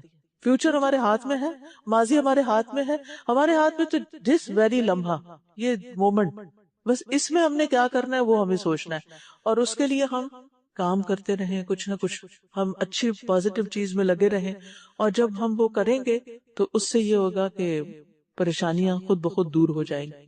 پھر اپنے سے نیچے والوں کو دیکھنا ہے۔ 12واں نقطہ یہ ہے جو زندگی گزارنے کا اسلام نے ہمیں طریقہ بتایا، یعنی اگر ہمیں صحت کا مسئلہ ہے تو اپنے سے خراب صحت والوں کو دیکھ لیں، اگر ہمیں رزق کی تنگی کا مسئلہ ہے تو وہ لوگ جو جھونپڑیوں میں رہ رہے ہیں، کچی بستیوں میں، ان کو دیکھ لیں، اگر ہمیں کسی اور اسی طرح کی دنیاوی چیز کا، مثلاً اگر ہمیں اپنی شکل و صورت پر کچھ تسلی نہیں ہے کہ ہم ایسے کیوں ہیں، یا اپنے لڑکی ہونے پہ تسلی نہیں ہے، یا عورت ہونے پہ نہیں ہے، تو آپ دیکھ لیں کہ وہ لوگ جنہوں نے اپنی جنس بدل بھی لی ہے ان کا حال کیا ہے، کیا وہ خوش ہو گئے ہیں، کیا وہ مطمئن ہو گئے ہیں، کیا وہ بہت پروڈکٹیو لائف گزار رہے ہیں؟ نہیں تو پھر کس بات کا شکوہ ہے، کس بات کی ناراضگی ہے، کس چیز پہ رہنا چاہتے ہیں؟ وہ لوگ جو کاسمیٹک سرجریز کروا کے اپنے آپ کو تبدیل کرتے ہیں۔ کچھ عرصہ پہلے کی بات ہے، پاکستان میں تھی میں، تو ایک میڈیکل کالج کی بچی نے مجھے کال کیا اور کہا کہ میں خودکشی کرنا چاہتی ہوں، تو مجھے الاؤڈ ہے کہ میں کر لوں؟ میں نے کہا بھی خیریت ہے، کیوں خودکشی کرنا چاہتی؟ کہتی کہ مجھے اپنا ناک پسند نہیں تھا، تو میں نے سرجری کروائی اور وہ پہلے سے بھی خراب ہو گیا، اب وہ ریورس نہیں ہو سکتا، تو اب تو مجھے ہر وقت اپنے آپ پہ غصہ آتا ہے، اب میرا دل چاہتا ہے بس میں اپنے آپ کو ختم کر دوں، کیونکہ میں اس شکل کے ساتھ جینا نہیں چاہتا۔ آپ دیکھیں کہ جو شخص اللہ کی تخلیق پہ راضی نہیں ہوتا نا، جو اللہ نے ہمیں بنا دیا ہے، جو جسم ہمیں اللہ نے دے دیا، اگر ہم اس پہ راضی نہیں اور اپنی مرضی سے کچھ اور کروانا چاہتے ہیں نا، اور آپ کو مفت میں ملا ہوا سب کچھ فیسلٹی کہ آپ اپنے آپ کو چینج کرا لیں جیسے بھی چاہیں، تو بھی آپ دیکھیں کہ وہ کروا کے بھی آپ راضی نہیں ہو سکتے۔ جو اللہ کی رضا پہ راضی نہیں نا، وہ تبدیلیوں سے بھی راضی نہیں۔ یہ صرف شیطان نے ہمارے دل میں ایک خیال ڈال دیا کہ شاید اس طرح ہماری زندگی زیادہ بہتر ہوگی، ایسے نہیں ہوتی۔ پھر آپ دیکھیے کہ 13ویں چیز جو ہے کہ ہماری زندگی میں اگر کوئی بیڈ ہیپننگز ہوئی ہیں، انسیڈنٹس ہوئے ہیں، ہم نے اپنے آپ کو ہارم کیا ہے، یا ہم نے کسی کو نقصان دی، یا کسی نے ہمیں دیا، یا ہمارا کچھ چوری ہو گیا، یا کھو گیا، یا کوئی مر گیا، یا کچھ ہو گیا، ان کے بارے میں زیادہ نہ سوچیں، کیونکہ جو گزر چکا سو گزر چکا۔ پھر 14ویں چیز جو ہے وہ ہے تکلیف اور مصیبت کو ممکنہ حد تک کم کرنے کی کوشش کریں۔ اگر سر درد ہو رہی ہے تو ہو سکتا ہے آپ ڈی ہائیڈریٹ ہوئے میں ہوں، اٹھ کے پانی پی لیں۔ اگر اس وقت آپ کو بہت اہم کام کرنا ہے لیکن آپ کو ہمت نہیں ہو رہی، تو آپ اٹھ کے تھوڑی سی چہل قدمی کر لیں، تھوڑا سا اپنے آپ کو چینج کریں، تھوڑی سی کسی سے بات کر لیں، تھوڑا سا کوئی چائے کا کپ بنا کے پی لیں، اور پھر اپنے آپ کو واپس اس روٹین میں لے آئیں۔ تو آپ دیکھیں گے کہ یعنی اپنے آپ کو ٹارچر نہ دیں، ٹارچر میں نہ رہیں، اس کیفیت سے باہر نکل آئیں، وہ جگہ چھوڑ دیں، وہ ماحول چھوڑ دیں۔ اگر آپ گھر میں اوپر بیٹھے ہوئے تو نیچے اتر آئیں، نیچے ہیں تو آپ اوپر چلے جائیں، یعنی تھوڑا سا اپنے آپ کو ٹائم دیں، حتیٰ کہ آپ دوبارہ اپنے آپ کو اچھا فیل کریں، کیونکہ اللہ تعالیٰ نے ہم سے یہ نہیں چاہا کہ ہم اپنے آپ کو مصیبت میں رکھیں اور تکلیف میں رکھیں اور پریشانی میں رکھیں۔ پھر یہ ہے کہ قوت القلب 15ویں چیز ہے، دل کو مضبوط کرنا۔ وہ کام کریں کہ جن سے ہمارا دل مضبوط ہو۔ اس کے لیے وہم اور برے برے خیالات اور بری سوچیں اور نیگیٹو تھنکنگ، ان چیزوں سے نکلنا ہے، اور اپنے معاملات کو اللہ کے حوالے کرنا ہے. جیسے ہی دل میں خیال آئے میرے بڑھاپے کا کیا ہوگا، پتہ نہیں کوئی میرے پاس ہوگا کہ نہیں، اللہ میں نے اپنے آپ کو آپ کے حوالے کیا، بس آپ ٹیک کیئر کریں، آپ نے میرا خیال کرنا، آپ نے میرے لیے اسباب پیدا کرنے، آپ ہیں نا، جب آپ نے پیدا کیا نا تو آپ ہی سنبھالیں گے. مثلا ایک مثال دے رہی ہوں. اسی طرح اگر کوئی بیماری ہے تو اس پہ بھی اللہ پہ بھروسہ کریں کہ اگر بیماری آئی ہے تو شفا بھی تو اللہ نے دینی ہے نا. بیماری خود سے نہیں آتی، بیماری اللہ کے اذن سے ہی آتی ہے. قُلْ لَن يُصِيبَنَا إِلَّا مَا كَتَبَ اللَّهُ لَنَا، کہہ دیجئے ہمیں ہرگز کوئی تکلیف نہیں آئے گی مگر وہ جو اللہ نے ہمارے لیے لکھ دی. یعنی کوئی تکلیف آنے لگتی ہے نا، جب تک اللہ کا اذن نہیں ہو تو وہ آ نہیں سکتی. تو جب آپ کو یہ یقین ہوتا ہے نا کہ اللہ کے اذن کے بغیر آنی کوئی نہیں، تو پھر آپ خوش ہو جاتے ہیں. اللہ کے اذن کے بغیر کچھ بھی نہیں ہونا، لہذا مجھے اطمینان سے اپنا کام کرنا چاہیے. اور اگر آ گئی ہے نا تو اللہ نے اس کا حل بھی رکھا ہے. بیماری ہے تو اللہ نے اس کی شفا بھی رکھی. حدیث میں آتا ہے کہ ما انزل اللہ داء الا انزل اللہ شفاء، اللہ نے کوئی بیماری ایسی نہیں اتاری جس کے لیے شفا نہ رکھی. علم من علم، جاہل من جاہل، جس کو پتا ہے اس کو تو پتا ہے، جو جاہل ہے وہ جاہل ہے. یہ الگ بات ہے کہ ہمیں نہ پتا ہو. تو پھر کوشش کیا کرنی چاہیے کہ بیماری کی روٹ کاز پتا کریں اور اس کا علاج کریں، اور علاج سے زیادہ پرہیز کریں تو انشاءاللہ اللہ تعالی شفا دے گا. پھر آپ دیکھیے کہ اللہ سے حسن ظن رکھیں، اللہ سے ہمیشہ اچھا گمان رکھیں. کبھی دل میں یہ نہ آنے دے کہ اللہ نے میرے ساتھ یہ کیوں کیا، وائی می، یہ کیوں وہ کیوں. تو آپ دیکھیں گے کہ جب آپ سوچیں گے نہیں اللہ نے مجھے کچھ سکھانے کے لیے کیا، یہ تکلیف اور یہ پریشانی ہے، یہ چیز جو میری زندگی میں آئی ہے، جو لوگ میری زندگی میں آ گئے. بعض اوقات شادی سے پہلے ماں باپ ایسے مل جاتے ہیں کہ جو بہت سمجھدار نہیں ہوتے، تو وہاں سے کوئی تکلیف آ جاتی ہے. اور بعض اوقات شادی کے بعد آپ کو کوئی ایسا گھر مل جاتا ہے کہ جہاں آپ کی انڈرسٹینڈنگ بہت اچھی سے نہیں ہوتی. یہ سب کچھ اللہ کے اذن سے ہی ہوا ہے نا. تو اللہ سے حسن ظن رکھیں. اگر اس نے آپ کو ڈیفیکلٹ سچویشن میں ڈالا ہے تو آپ کو میچور کرنے کے لیے، آپ کو اسٹرانگ کرنے کے لیے، آپ کو اور زیادہ بہتر کام کرنے کے لیے. کیونکہ انسان جو کچھ ایکسپیرینس سے سیکھتا ہے وہ کتابوں سے نہیں سیکھ سکتا. وہ سب کچھ اللہ تعالیٰ کی ایک اسکیم ہوتی ہے جس کے ساتھ وہ آپ کو وہ چیزیں سکھاتا ہے تاکہ آپ دوسروں کے کام کے بن جائیں، دوسروں کو ان گڑھوں میں گرنے سے بچا سکیں، دوسروں کی رہنمائی کر سکیں. تو اس لیے اللہ سے ہمیشہ حسن ظن رکھیں. سورۃ یوسف تو آپ پڑھتے ہوگے، 2-3 دن پہلے میں سورۃ یوسف پڑھتی جا رہی تھی اور میں سوچ رہی تھی کہ یوسف علیہ السلام کو تو نہیں پتا تھا کہ اینڈ کیا ہوگا، کہ میں ایک ملک کا بادشاہ بن جاؤں گا اور ہر چیز میرے اختیار میں ہوگی. یتبوأ فی الارض حیث یشاء، زمین پہ جہاں پہ چاہے وہ اپنی جگہ بنا لے، جو چاہے کرے. لیکن اس سے پیچھے بھائیوں کا سلوک اور والد کی جدائی اور کنویں میں پھینکا جانا اور مصر کے بازار میں چند سکوں میں بک جانا اتنے قیمتی انسان کا. کبھی ایسے بھی ہوتا ہے آپ بہت قیمتی تھے، آپ کی شادی ایسے گھر میں ہوئی جہاں وہ آپ کو 2 ٹکے کی قیمت بھی نہیں دے رہے، کچھ بھی نہیں آپ کی ویلیو کر رہے. ایسا ہوتا ہے کبھی کبھی، ایسے حادثات ہو جاتے ہیں. تو پھر اسکریچ سے شروع ہو کر پھر اٹھ کے دل بڑا کر کے انسان کو کچھ کرنا ہوتا ہے، یعنی کہ اس سچویشن سے باہر نکلنا ہوتا ہے. جو رب یوسف علیہ السلام کو کنویں سے نکال سکتا ہے، کیا وہ ہمیں بھی؟ ہمارے کنواں، ہر ایک کا کنواں الگ ہوتا ہے نا، لیکن ہم میں سے ہر ایک کسی نہ کسی کنویں میں ہوتا ہے، تو وہ رب ہی نکالتا ہے. وہ بھیج دیتا ہے کوئی قافلہ جو آپ کو وہاں سے نکال کے لے جاتا ہے. اور جس رب کے اذن سے آپ کہیں بے قیمت ہوتے ہیں، وہی رب ایک دن آپ کو تخت بھی عطا کرتا ہے، آپ کو عزت بھی عطا کرتا ہے. وہ پھر زندگی میں ایسی سچویشنز آ جاتی ہیں جیسے عزیز مصر کی بیوی نے یوسف علیہ السلام کو برگلانا چاہا. کبھی انسان کے لیے پھسلن کے مواقع آ جاتے ہیں، پھر وہاں کون سنبھالتا ہے؟ وہاں بھی اللہ تعالیٰ سنبھالتا ہے. تو جو رب وہاں سنبھالتا ہے، جس رب نے وہ سنبھالا وہ رب ہمیں بھی سنبھالے گا. حتیٰ کہ جیل میں پہنچ گئے، یوں لگتا ہے کہ ایک کے بعد ایک آزمائش اور بڑی آ رہی ہے، اور پھر جیل سے کون نکالتا ہے؟ اور جب تک چاہتا بلوا دیتا ہے، جیل سے نکلنے نہیں دیتا. ابھی تمہیں یہیں رہنا ہے، ابھی تمہارے لیے نئی زندگی نہیں. اور پھر ایک دم وہ کنویں سے نکل کے وہ عزیز مصر ان کو اپنے لیے خاص کر لیتا ہے، اور پھر اپنے خزانے ان کے حوالے کر دیتا ہے، اور پھر سارے اختیارات ان کو دے دیتا ہے. تو آپ سوچئے کہ کہاں سے بھی شروع ہوئے تھے اور کہاں پہنچے. تو کچھ لوگوں کی زندگی میں دوسروں کی نسبت زیادہ پرابلمز ہوتے ہیں، دکھ ہوتے ہیں، تکلیفیں ہوتی ہیں، کنواں بھی آتا ہے، جیل بھی آتی ہے، لیکن ایسے لوگوں کا انجام بہت اچھا ہوتا ہے جب وہ رب پہ یقین کرتے ہیں. آخر میں آپ دیکھیے یوسف علیہ السلام کیا کہتے ہیں، وَقَدْ أَحْسَنَ بِي اِذْ أَخْرَجَنِي مِنَ السِّجْنِ، اللہ نے مجھ پہ بڑا احسان کیا ہے، مجھے جیل سے نکلوا دیا. یہ نہیں کہ اللہ نے مجھ پہ ظلم کیا نعوذ باللہ کہ مجھے جیل میں ڈلوا دیا، یہ نہیں یاد رکھتے وہ، یہ نہیں کہتے وہ. تو اللہ سبحانہ وتعالیٰ سے ہمیشہ حسن ظن رکھنا چاہیے، اچھا گمان رکھنا چاہیے. پھر یہ کہ 17 پوائنٹ یہ ہے کہ زندگی کی مدت کم ہے، اس لیے پریشانیاں بھی کم کر دیں، زندگی کو انجوائے بھی کریں، یعنی ہر وقت پریشانیوں کا نہ سوچیں، نعمتوں کے بارے میں سوچیں۔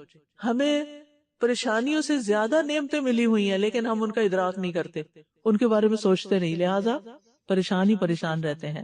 اور پھر یہ ہے کہ مومن کے لیے اصل خوشی تو جنت میں ہے، لہٰذا وہ اپنا گھر اس کو سمجھتا ہے، دنیا میں اجنبی کی طرح رہتا ہے، میں اپنا ٹائم پاس کر رہا ہوں۔ جیسے کہیں بھی انسان کسی ہوٹل میں رہتا ہے یا کسی گزرگاہ میں جاتے جاتے ٹرانزٹ پہ ہوتا ہے تو اس کو پتا ہوتا ہے اگلی فلائٹ سے میں نے آگے چلے جانا ہے، تو جب ہم مریں گے تو کہیں گے کہ بس وہ چند گھنٹے تھے جو دنیا میں گزار کے آئے ہیں، ایک فلائٹ سے لینڈ ہوئے اور دوسری فلائٹ سے نکل آئے ہم۔ اور پھر آپ دیکھیے کہ ملنے والی تکلیف اور ملنے والے انعامات کا موازنہ کر کے انسان کو اس تکلیف سے باہر نکلنا چاہیے۔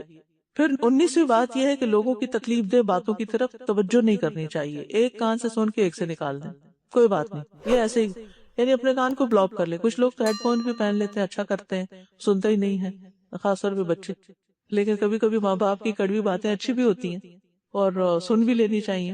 بہرحال لوگوں کو سمجھیں، جب لوگوں کی طرف سے کوئی تکلیف دہ بات ہے تو آپ یہ سوچا کریں یہ ایسا ہی ہے، اس نے ایسے ہی بولنا ہے، یہ ایسا ہی کرتا ہے، یہ جب ایسا ہے تو میں نے اس کو ایز اٹ از ایکسپٹ کر لیا ہے، بس اب مجھے اپنا کام کرنا ہے، اس کی باتوں پہ زیادہ دھیان نہیں دینا، ان کو بہت سیریسلی نہیں لینا مجھے۔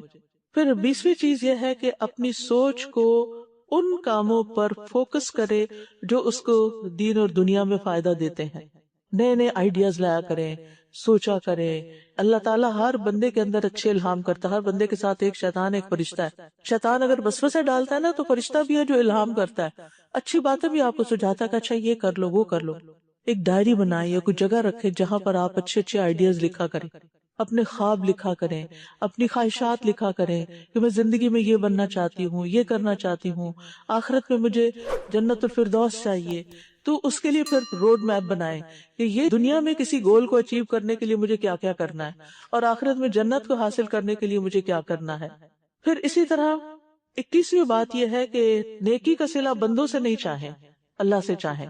جب تک آپ بندوں سے چاہیں گے نا، بندے آپ کو مایوسی کرتے رہیں گے، آپ کی توقع پہ پورے نہیں اتریں گے، لیکن جب آپ کو یہ یقین ہو کہ اللہ سبحانہ وتعالیٰ ایک ذرے کے برابر بھی کسی کا اجر ضائع نہیں کرتا، اگر وہ ذرہ نیکی کا ہوتا ہے تو اس کو کئی گنا بڑھا دیتا ہے اور اپنے پاس سے بہت زیادہ اجر عطا کرتا ہے، یضاعفھا ویؤتی من لدنہ اجرا عظیما۔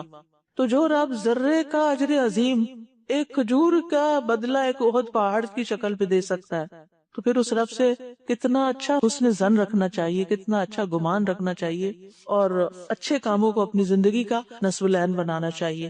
تو یہ 22واں پوائنٹ ہے کہ مفید کاموں کے گول سیٹ کرے اور نقصان دینے والی چیزیں جو ہمیں دین یا دنیا دونوں میں نقصان دیں ان کی طرف توجہ نہ کریں۔ پھر 23ویں چیز یہ ہے کہ آج کا کام آج ہی ختم کریں اور مستقبل کے لیے اپنے آپ کو فارغ کریں، یعنی کل کی پلاننگ آج شروع کریں۔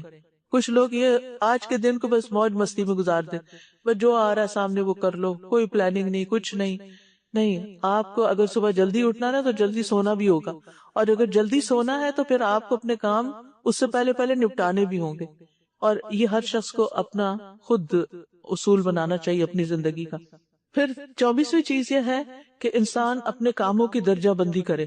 درجہ بندی کا مطلب یہ ہے کہ سب سے پہلے جو امپورٹنٹ کام ہے ان کو کرے، پھر امپورٹنٹ اور ارجنٹ کو کرے، پھر اس کے بعد یعنی ان امپورٹنٹ اور دوسرے جو کم درجے کے ہیں ان کو لے۔ اب مثلا نماز کا ٹائم ہو جائے تو آپ کیا کریں؟ پہلے نماز پڑھیں کیونکہ وہ زیادہ امپورٹنٹ ہے، اور کچھ ٹائم تو ارجنٹ بھی ہوتے ہیں اس میں، جیسے مغرب کا ہے، اس میں بیٹھے نہ رہیں، اپنا اجر کیوں گھٹا رہے ہیں؟ پڑھنی تو اپنے ہے، جتنا لیٹ کرتے جائیں گے اتنے آپ کے لیول نیچے آتے جائیں گے۔ تو جتنا ارلی پڑھ لیں گے، جتنا جلدی آپ اپنے آپ کام کو شروع کر لیں گے، اتنا آپ اپنی منزل پہ جلدی پہنچ جائیں گے۔ 25ویں چیز یہ ہے کہ اللہ کی نعمتوں کا ذکر کیا کریں۔ فَأَمَّا بِنِعْمَةِ رَبِّكَ فَحَدِّثْ، فَأَمَّا بِنِعْمَةِ رَبِّكَ فَحَدِّثْ۔ بہت سے لوگ نعمتوں کا ذکر نہیں کرتے۔ آپ دیکھیے کہ اگر میں آپ سے پوچھوں کہ آپ کو کون سی نعمتیں ملی ہوئی ہیں تو کوئی ذرا ذکر کرے چند ایک نعمتوں کا، کیا کیا ملا ہوا ہے؟ دین اسلام سب سے بڑی نعمت ہے، اور ہدایت کی نعمت، قرآن کی محبت کی نعمت، توحید کی نعمت، اللہ نہ کرے کہ ہماری زندگی میں چھوٹا سا بھی کوئی ذرے برابر بھی شرک ہو۔ پھر نعمت الوالدین، ماں باپ، بہن بھائی بھی نعمت ہے. ان بچوں سے پوچھے جن کا کوئی بہن بھائی نہیں ہوتا وہ کتنے بور ہوتے رہتے ہیں.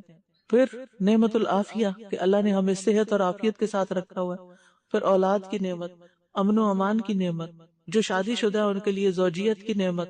پھر قناعت کی نعمت کہ اللہ نے جو دیا اس پہ راضی خوش ہیں. پھر ٹھنڈا پانی، ٹھنڈا موسم، اچھا موسم، اور کینیڈا میں ہر طرف گرینری. اور پھر یہ کہ کھانے پینے کو اور اپنی ضروریات پوری کرنے کو اللہ نے روزی دے رکھی ہے. اور پھر دین کے ساتھ وابستگی کہ دینی مجلسوں کے اندر جانے کا شوق ہے. اپنا وقت نکال کے اللہ توفیق دیتا ہے کہ اپنا پیٹرول خرچ کر کے آپ خیر کی مجالس میں پہنچتے ہیں، مسجدوں میں پہنچتے ہیں. کوئی نہ کوئی ایک نماز آپ مسجد میں جا کے پڑھ لیتے ہیں. یعنی عورتوں کے لیے، مردوں کے لیے تو 5 ہی ہونی چاہیے. تو یہ نعمت المساجد جو ہے یہ بھی ایک بہت بڑی نعمت ہے کہ جہاں جا کر انسان کو ایک روحانی سکون ملتا ہے. کبھی بھی آپ کے دل پہ بوجھ آ رہا ہو نا تو آپ تجربہ کر کے دیکھ لیجئے. آپ کسی اچھی سی مسجد میں جا کے خواتین کے حصے میں بیٹھ کے تھوڑی دیر قرآن پڑھ کے، دعائیں پڑھ کے، نفل پڑھ کے آ جائیں. آپ باہر نکلیں گے آپ حیران ہوں گے کہ میں داخل کیسے ہوئی تھی اور میں نکل کیسے رہی ہوں. کہ مسجد اللہ کا گھر ہے نا. گھر میں بھی انسان اللہ سے بات کر سکتا ہے، لیکن اللہ کے گھر پہنچ کے اللہ سے بات کرنے کی بات ہی کچھ اور ہے. کر کے دیکھ لے. پھر اسی طرح 26واں نمبر ہے کہ جن لوگوں کے عیب بہت نظر آتے ہیں نا ہمیں، جن سے ہمیں چڑ ہے یا جو ہمیں ہر وقت پریشان کرتے، جن کا وجود ہی ہمیں اچھا نہیں لگتا، ان کی بھی خوبیاں ڈھونڈنی شروع کر دیں. ان کے اندر بھی کوئی نہ کوئی اچھی چیز تلاش کرے تاکہ آپ کے دل میں وسعت پیدا ہو اور آپ کا دل جو ہے وہ خوش ہو. کیونکہ نبی صلی اللہ علیہ وسلم نے فرمایا کوئی مومن مرد کسی مومن عورت سے بغض نہ رکھے. اگر اس کی کوئی عادت اس کو پسند نہیں تو دوسری پسند بھی ہوگی. پھر 27ویں چیز یہ ہے کہ اللہ سے کاموں کی درستگی اور اصلاح کی دعا کرے. وہ دعا بہت اچھی ہے. اللہم اصلح لی دینی الذی ہوا عصمت امری واصلح لی دنیای التی فیہا معاشی واصلح لی آخرتی التی الیہا معادی وجعل الحیاۃ زیادۃ لی فی کل خیر وجعل الموت راحۃ لی من کل شر. کتنی خوبصورت دعا ہے. اس کا ترجمہ ہے اے اللہ میرے دین کو درست کر دے جو میرے دین و دنیا کے ہر کام کی حفاظت کا ذریعہ ہے. میری دنیا کو درست کر دے جس میں میری گزران ہے، یعنی میں زندگی بسر کر رہا ہوں. میری آخرت کو درست کر دے جس کی طرف مجھے لوٹنا ہے. واپس جانا ہی جانا ہے، مرنا تو ہے ہی. جو مرضی یہاں کر لے، مرنا تو مرنا ہے. اور میری زندگی کو میرے لیے ہر بھلائی میں اضافے کا ذریعہ بنا دے اور میری وفات کو میرے لیے ہر شر سے راحت کا ذریعہ بنا دے. پھر اسی طرح اللہم رحمتک ارجو فلا تکلنی الی نفسی طرفت عین واصلح لی شأنی کلہ لا الہ الا انت. اے اللہ میں تیری رحمت کی امید رکھتی ہوں، مجھے آنکھ جھپکنے بلنک آف این آئی کی دیر کے لیے بھی میرے نفس کے حوالے مجھے نہ کرنا، کیونکہ ان نفس لامارۃ بالسوء، ایک دم نفس بگڑ جاتا ہے، مرضی کے خلاف کوئی چیز ہو جائے تو اللہ مجھے اس کے حوالے نہ کرنا کہ اس کی وجہ سے میں اپنے سارے ریلیشن خراب کر بیٹھوں. اب دیکھیے جو طلاقیں ہو جاتی ہیں اور یہ جو جھگڑے فساد ہوتے ہیں پیچھے کیا ریزن ہوتی ہے؟ وہ ایک تھوڑی دیر کے لیے کوئی چیز نفس پہ حاوی ہو گئی، غصے میں آ گیا انسان اور غصے میں پتہ نہیں کیا کچھ بول دیا. پھر فرمایا اور میرے سارے معاملات درست فرما دے، تیرے سوا کوئی عبادت کے لائق نہیں. اور پھر آخری چیز اللہ کے راستے میں نکلنا. یہ تمام غموں کا علاج ہے. اللہ کے راستے میں، اللہ کے دین کو سیکھنے کے لیے، اللہ کے دین کو پھیلانے کے لیے. رسول اللہ صلی اللہ علیہ وسلم نے فرمایا اللہ کے راستے میں جہاد کرنا یعنی محنت کرنا جنت کے دروازوں میں سے ایک دروازہ ہے. اللہ تبارک و تعالیٰ اس کی وجہ سے فکر اور غم سے نجات دیتا ہے. جب ہم اپنے ہی گھر میں اپنی نعمتوں میں بیٹھے رہتے ہیں ہم سمجھتے ہیں یہی سب کچھ ہے، لیکن جب ہم تکلیف اٹھا کے گھر سے نکلتے ہیں اپنا آرام قربان کر کے اپنے لوگوں کی خدمت کے لیے، لوگوں کی مدد کے لیے، تو پھر کیا ہوتا ہے؟ غم اور فکر دور ہو جاتے ہیں. جو دوسروں کے غم دور کرتا ہے اللہ تعالیٰ اس کے غم دور کر دیتے ہیں. جو دوسروں کو خوشی بانٹتا ہے اللہ تعالیٰ اس کو خوشیاں دیتے ہیں. جو دوسروں کے لیے آسانیاں کرتا ہے اللہ تعالیٰ اس کے لیے آسانیاں کرتے ہیں. جو کسی کے کام آتا ہے، اللہ کا وعدہ حدیث میں آتا ہے کہ اللہ تعالیٰ اس وقت تک اس بندے کی مدد میں ہوتا ہے جب تک وہ کسی اور کی مدد کر رہا ہوتا ہے. جو دوسروں کو بانٹنے والا ہوتا ہے اللہ تعالیٰ اس پر نوازشوں کا ڈھیر کر دیتے ہیں. تو ہمیں دینے والا بننا ہے، ہمیں اپنی ذات کے خول سے نکلنا ہے، ہمیں اللہ کے راستے میں اپنی جان اور مال خرچ کرنا ہے، ہمیں اللہ کے دین کو پھیلانے کے لیے اپنی قوتیں لگانی ہے، اور سب سے پہلے اپنی ذات اور اپنے گھر والوں سے شروع کرنا ہے. اللہ تعالیٰ سے دعا ہے کہ اللہ تعالیٰ ہمیں اس کی توفیق عطا فرمائے اور اپنے راستے میں محنت کی اور جد و جہد کی توفیق دے، ہم صرف اپنے لیے نہ جئیں، ہم اپنی کمیونٹی کا اور ایٹ لارج ہم ساری انسانیت کا خیال رکھنے والے ہوں، ان کو دین و دنیا کی بھلائیوں سے نوازنے والے ہوں اور اللہ تعالیٰ کے قریب کرنے والے ہوں۔ وآخر دعوانا ان الحمد للہ رب العالمین۔ سبحان اللہ والحمد للہ ولا الہ الا اللہ واللہ اکبر ولا حول ولا قوة الا باللہ العلی العظیم۔ اللہم صل علی محمد وعلی آل محمد کما صلیت علی ابراہیم وعلی آل ابراہیم انک حمید مجید۔ اللہم بارک علی محمد وعلی آل محمد کما بارکت علی ابراہیم وعلی آل ابراہیم انک حمید مجید۔ یا حی یا قیوم برحمتک نستغیث لا الہ الا انت سبحانک انی کنت من الظالمین۔ ربنا آتنا فی الدنیا حسنۃ وفی الآخرۃ حسنۃ وقنا عذاب النار۔ ربنا آتنا من لدنک رحمۃ انک انت الوہاب۔ ربنا آتنا من لدنک رحمۃ وہیئ لنا من امرنا رشدا۔ اللہم لا سہل الا ما جعلتہ سہلا وانت تجعل الحزن اذا شئت سہلا۔ اے اللہ کوئی کام آسان نہیں مگر جسے تو آسان کر دے، اور تو جب چاہتا ہے غم کو آسان کر دیتا ہے۔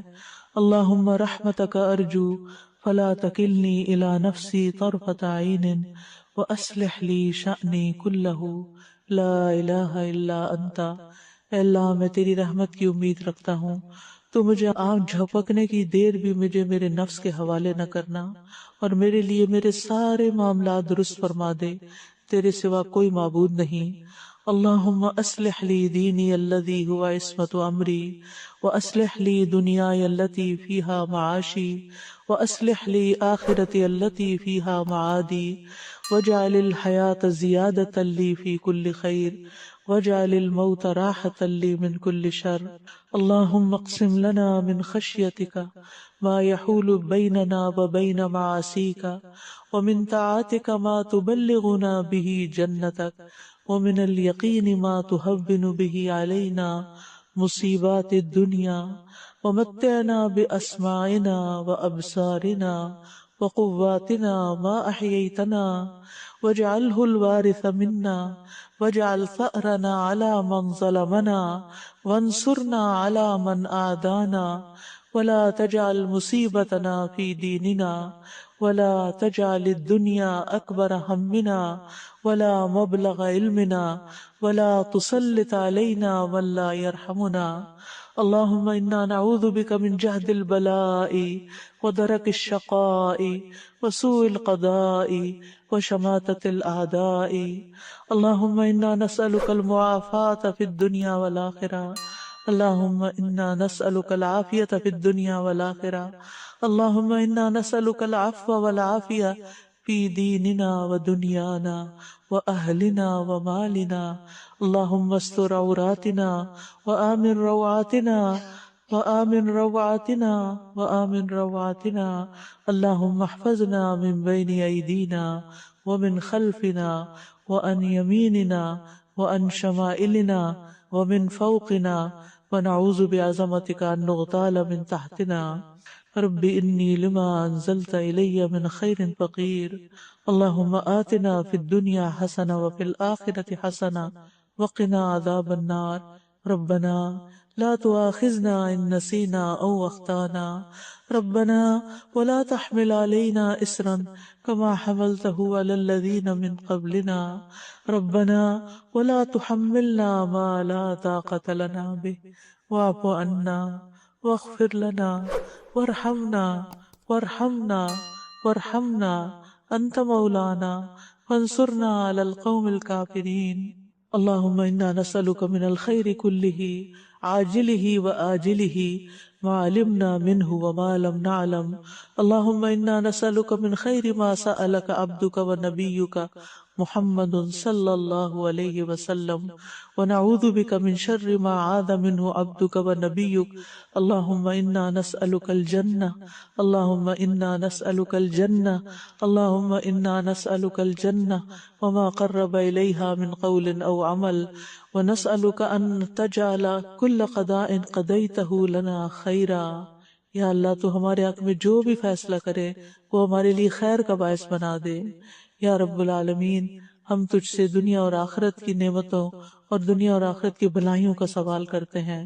اللہم احسن عاقبتنا فی الامور کلہا واجرنا من خزی الدنیا وعذاب الآخرہ۔ یا رب العالمین، تو ہمیں، ہمارے بچوں کو، ہماری نسلوں کو ایمان پر قائم رکھنا، ہمیں بھٹکنے سے بچانا، ہمیں اپنا قرب نصیب فرما، ہمیں ہر طرح کے فتنوں سے بچا کے رکھ جو ہمارے دین کے راستے میں، ہماری آخرت کی کامیابی کے راستے میں نقصان دہ ہیں۔ یا رب العالمین، جتنی بہنیں آئی ہیں ان کا آنا قبول فرما، جو ہم نے سنا ہے ہمیں اس پر عمل کی توفیق عطا فرما، ہمارے لیے خیر اور بھلائی کے راستے کھول دے، ہمارے لیے علم نافع کے دروازے کھول دے، اور ہمیں اپنے پیاروں کے ساتھ جنت الفردوس عطا فرما دینا۔ ربنا تقبل منا انک انت السمیع العلیم وتب علینا انک انت التواب الرحیم، وصلی اللہ تعالی علی خیر خلقہ محمد وعلی آلہ واصحابہ واہل بیتہ اجمعین برحمتک یا ارحم الراحمین۔ الہی آمین۔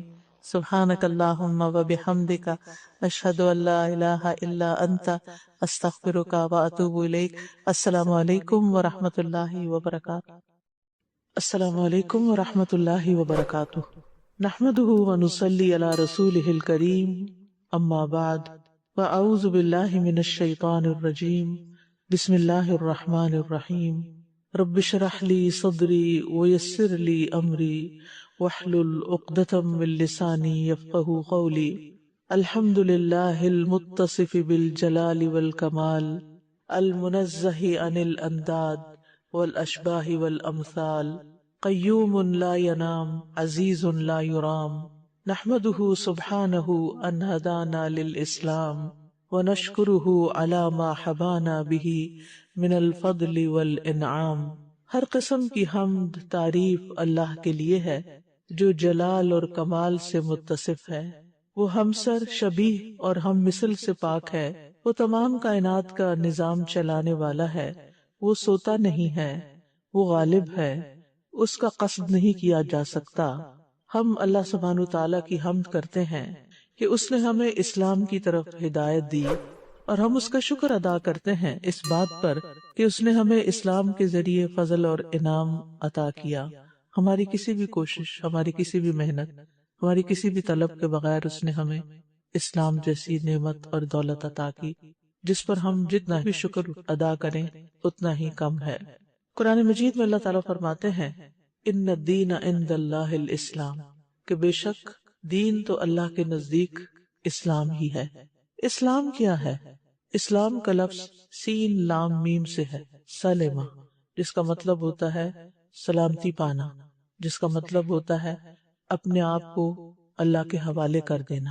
جو شخص اپنے آپ کو اللہ کے حوالے کر دیتا ہے، اللہ تعالیٰ کی تابعداری اختیار کرتا ہے، وہ سلامتی پا جاتا ہے، وہ عافیت میں آ جاتا ہے، اس کی زندگی محفوظ ہو جاتی ہے، اس کا انجام بخیر ہوتا ہے۔ اگر دیکھا جائے تو کائنات کی ہر چیز اللہ سبحانہ تعالیٰ کی بات مانتی ہے، اسی لیے وہ امن و امان کے ساتھ اپنا کام کر رہی ہے۔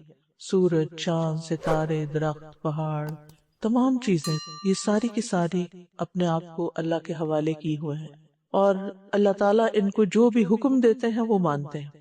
سورج کو جب جس وقت نکلنے کا حکم ملتا ہے وہ اسی وقت نکلتا ہے، اور جو اللہ تعالیٰ نے اس کے لیے غروب کے اوقات مقرر کر دیے ہیں وہ انہی کی پابندی کرتا ہے۔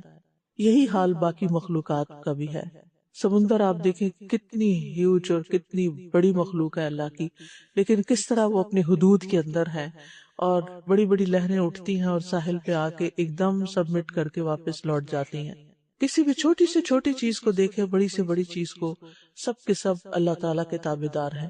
ان سب کو اللہ تعالیٰ نے تابعداری پر پروگرام کر دیا ہے۔ اسی طرح فرشتے ہیں، فرشتے بھی یفعلون ما یؤمرون، وہی کرتے ہیں جو اللہ تعالیٰ ان کو حکم دیتے ہیں، اپنی مرضی نہیں کرتے، سرتابی نہیں کرتے۔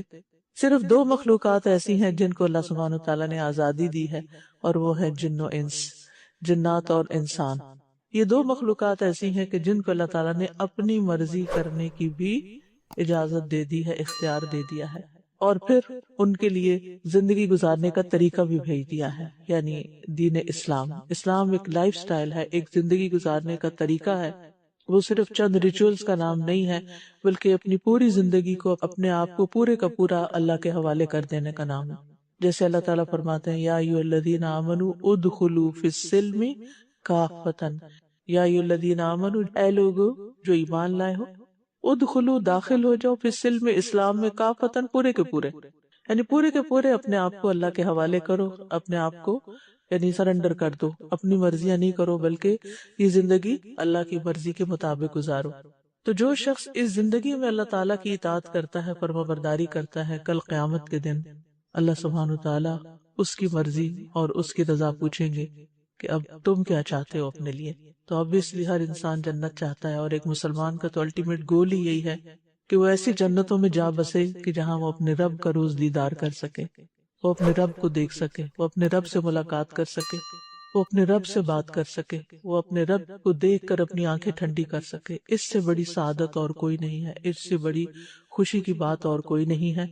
لیکن اس کی ایک قیمت ہے، اور وہ قیمت کیا ہے؟ اطاعت ہے، فرمانبرداری ہے، کہ جو اس دنیا میں اللہ کی بات مانے گا اسی کو کل قیامت کے دن یہ سعادت ملے گی.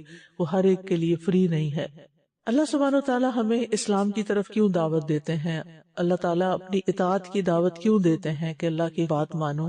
اس میں کیا اللہ تعالیٰ کا کوئی فائدہ ہے یا اللہ سبحانہ وتعالیٰ کو کچھ ملتا ہے؟ وہ اس سے بے نیاز ہے، وہ غنی حمید ہے، وہ آپ سے آپ تعریف والا ہے. اس کو ان میں سے کسی بھی چیز کی ضرورت نہیں، نہ ہماری عبادت کی، نہ ہماری نمازوں کی، نہ ہمارے روزے کی، نہ ہماری حج زکوٰۃ، کسی بھی چیز کی. اب ہم بندوں پہ کوئی احسان کرے تو اللہ کو کچھ فائدہ ہوگا؟ نہیں، ہم ہی کو فائدہ ہے.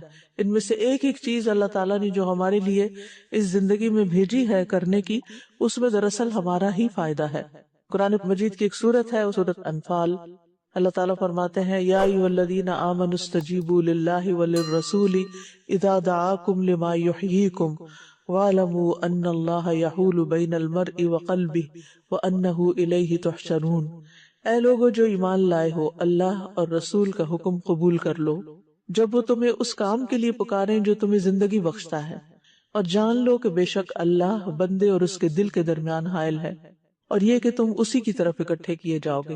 تو اس سے کیا پتہ چلتا ہے کہ اللہ اور اس کے رسول کا حکم کیوں قبول کیا جائے؟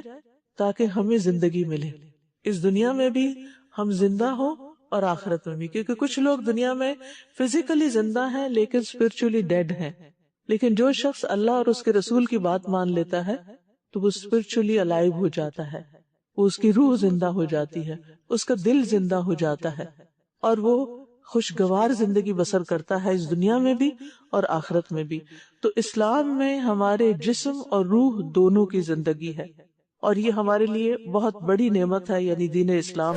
اور یہ بھی یاد رہے کہ تمام انبیاء علیہ السلام کا دین بھی یہی رہا ہے. حضرت آدم علیہ السلام سے لے کر محمد رسول اللہ صلی اللہ علیہ وسلم نے سب کے سب پیغمبروں نے ایک ہی پیغام دیا کہ اللہ کی عبادت کرو اور طاغوت سے بچو، طاغوت کی بندگی نہ کرو. اور پھر یہ ہے کہ تمام انبیاء نے اپنی ذات کے ساتھ نہیں لوگوں کو جوڑا، بلکہ سب کو اللہ سبحانہ تعالیٰ کا بندہ بنایا. پھر یہ بھی یاد رکھنا چاہیے کہ ہمارا دین اسلام کامل ہے، اس میں زندگی کے ہر معاملے میں ہمیں رہنمائی دی گئی ہے کہ اس موقع پر کیا کرنا چاہیے. آج ایسے ہی میں غور کر رہی تھی کہ جب میں صبح کلاس کے لیے نکل رہی تھی تو میں کچھ ذکر کر رہی تھی. جو ہی میں گھر سے نکلی تو بسم اللہ توکلت علی اللہ پڑھا، پھر جب سیڑھیاں اترنے لگی تو سبحان اللہ پڑھا، اور پھر جب میں الہدا میں داخل ہوئی تو ربی انزلنی منزلا مبارکا وانت خیر المنزلین پڑھا، پھر ربی ادخلنی مدخل صدق، پھر وہ دعا پڑھی اعوذ بکلمات اللہ التامات من شر ما خلق، کہ کسی بھی جگہ انسان داخل ہو اور 3 دفعہ یہ دعا پڑھ لے تو پھر کوئی چیز وہاں کے نقصان نہیں دیتی. پھر اس کے بعد کلاس روم میں بسم اللہ پڑھ کر انٹر ہوئی، جب سٹیج پہ قدم رکھا تو اللہ اکبر پڑھا، پھر جب کرسی پہ بیٹھی تو بسم اللہ پڑھی، پھر جب شروع کیا کام تو حالانکہ یہ کام روٹین میں روز ہوتا ہے لیکن کبھی کبھی ایسا ہوتا ہے نا انسان جو کر رہا ہوتا ہے سوچتا ہے یہ میں کیا کر رہا ہوں. تو میں نے سوچا کہ سبحان اللہ، کوئی قدم ایسا نہیں کہ جس کے بارے میں اللہ تعالیٰ نے رہنمائی نہ دی ہو کہ کہاں کیا کرنا ہے. یعنی یہ چھوٹے چھوٹے سٹیپس ہیں، چھوٹی چھوٹی چیزیں ہیں. اور اگر آپ ڈرائیو کر رہے ہیں یا آپ گاڑی میں بیٹھے ہیں تو اس کی الگ دعائیں ہیں، آپ بازار میں داخل ہوئے تو اس کی الگ دعا ہے، کھانا کھانے لگے ہیں تو اس کی الگ دعا ہے، پانی پینے لگے ہیں تو آپ بسم اللہ پڑھ کے پیتے ہیں اور پینے کے بعد پھر الحمدللہ کہتے ہیں.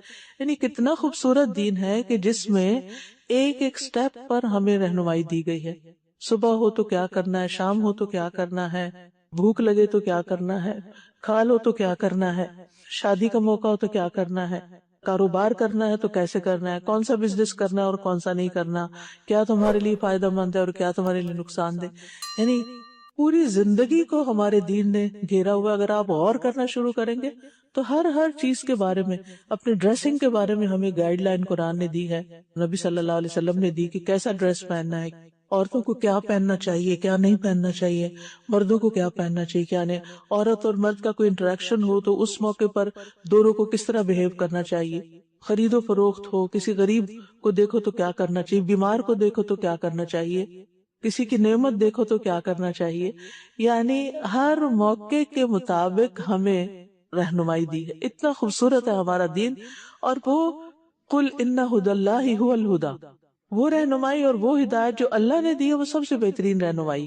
ایک تو وہ چیزیں ہیں جو ہم اپنے رسم و رواج سے سیکھ لیتے ہیں یا اپنے خاندانوں سے سیکھ لیتے ہیں یا پھر جس ماحول میں ہم جاتے ہیں وہاں کے ہم کلچر کو اڈاپٹ کر لیتے ہیں تو وہ چیزیں بھی ہماری زندگی میں آ جاتی ہیں. تو کوئی بات نہیں، اس میں سے جو اچھی چیزیں لینے میں حرج نہیں، لیکن یہ ہمارا یقین اور ایمان ہونا چاہیے کہ جو اللہ نے ہمیں دیا ہے وہ سب سے بہترین ہے، اس سے بڑھ کر کوئی چیز نہیں ہے.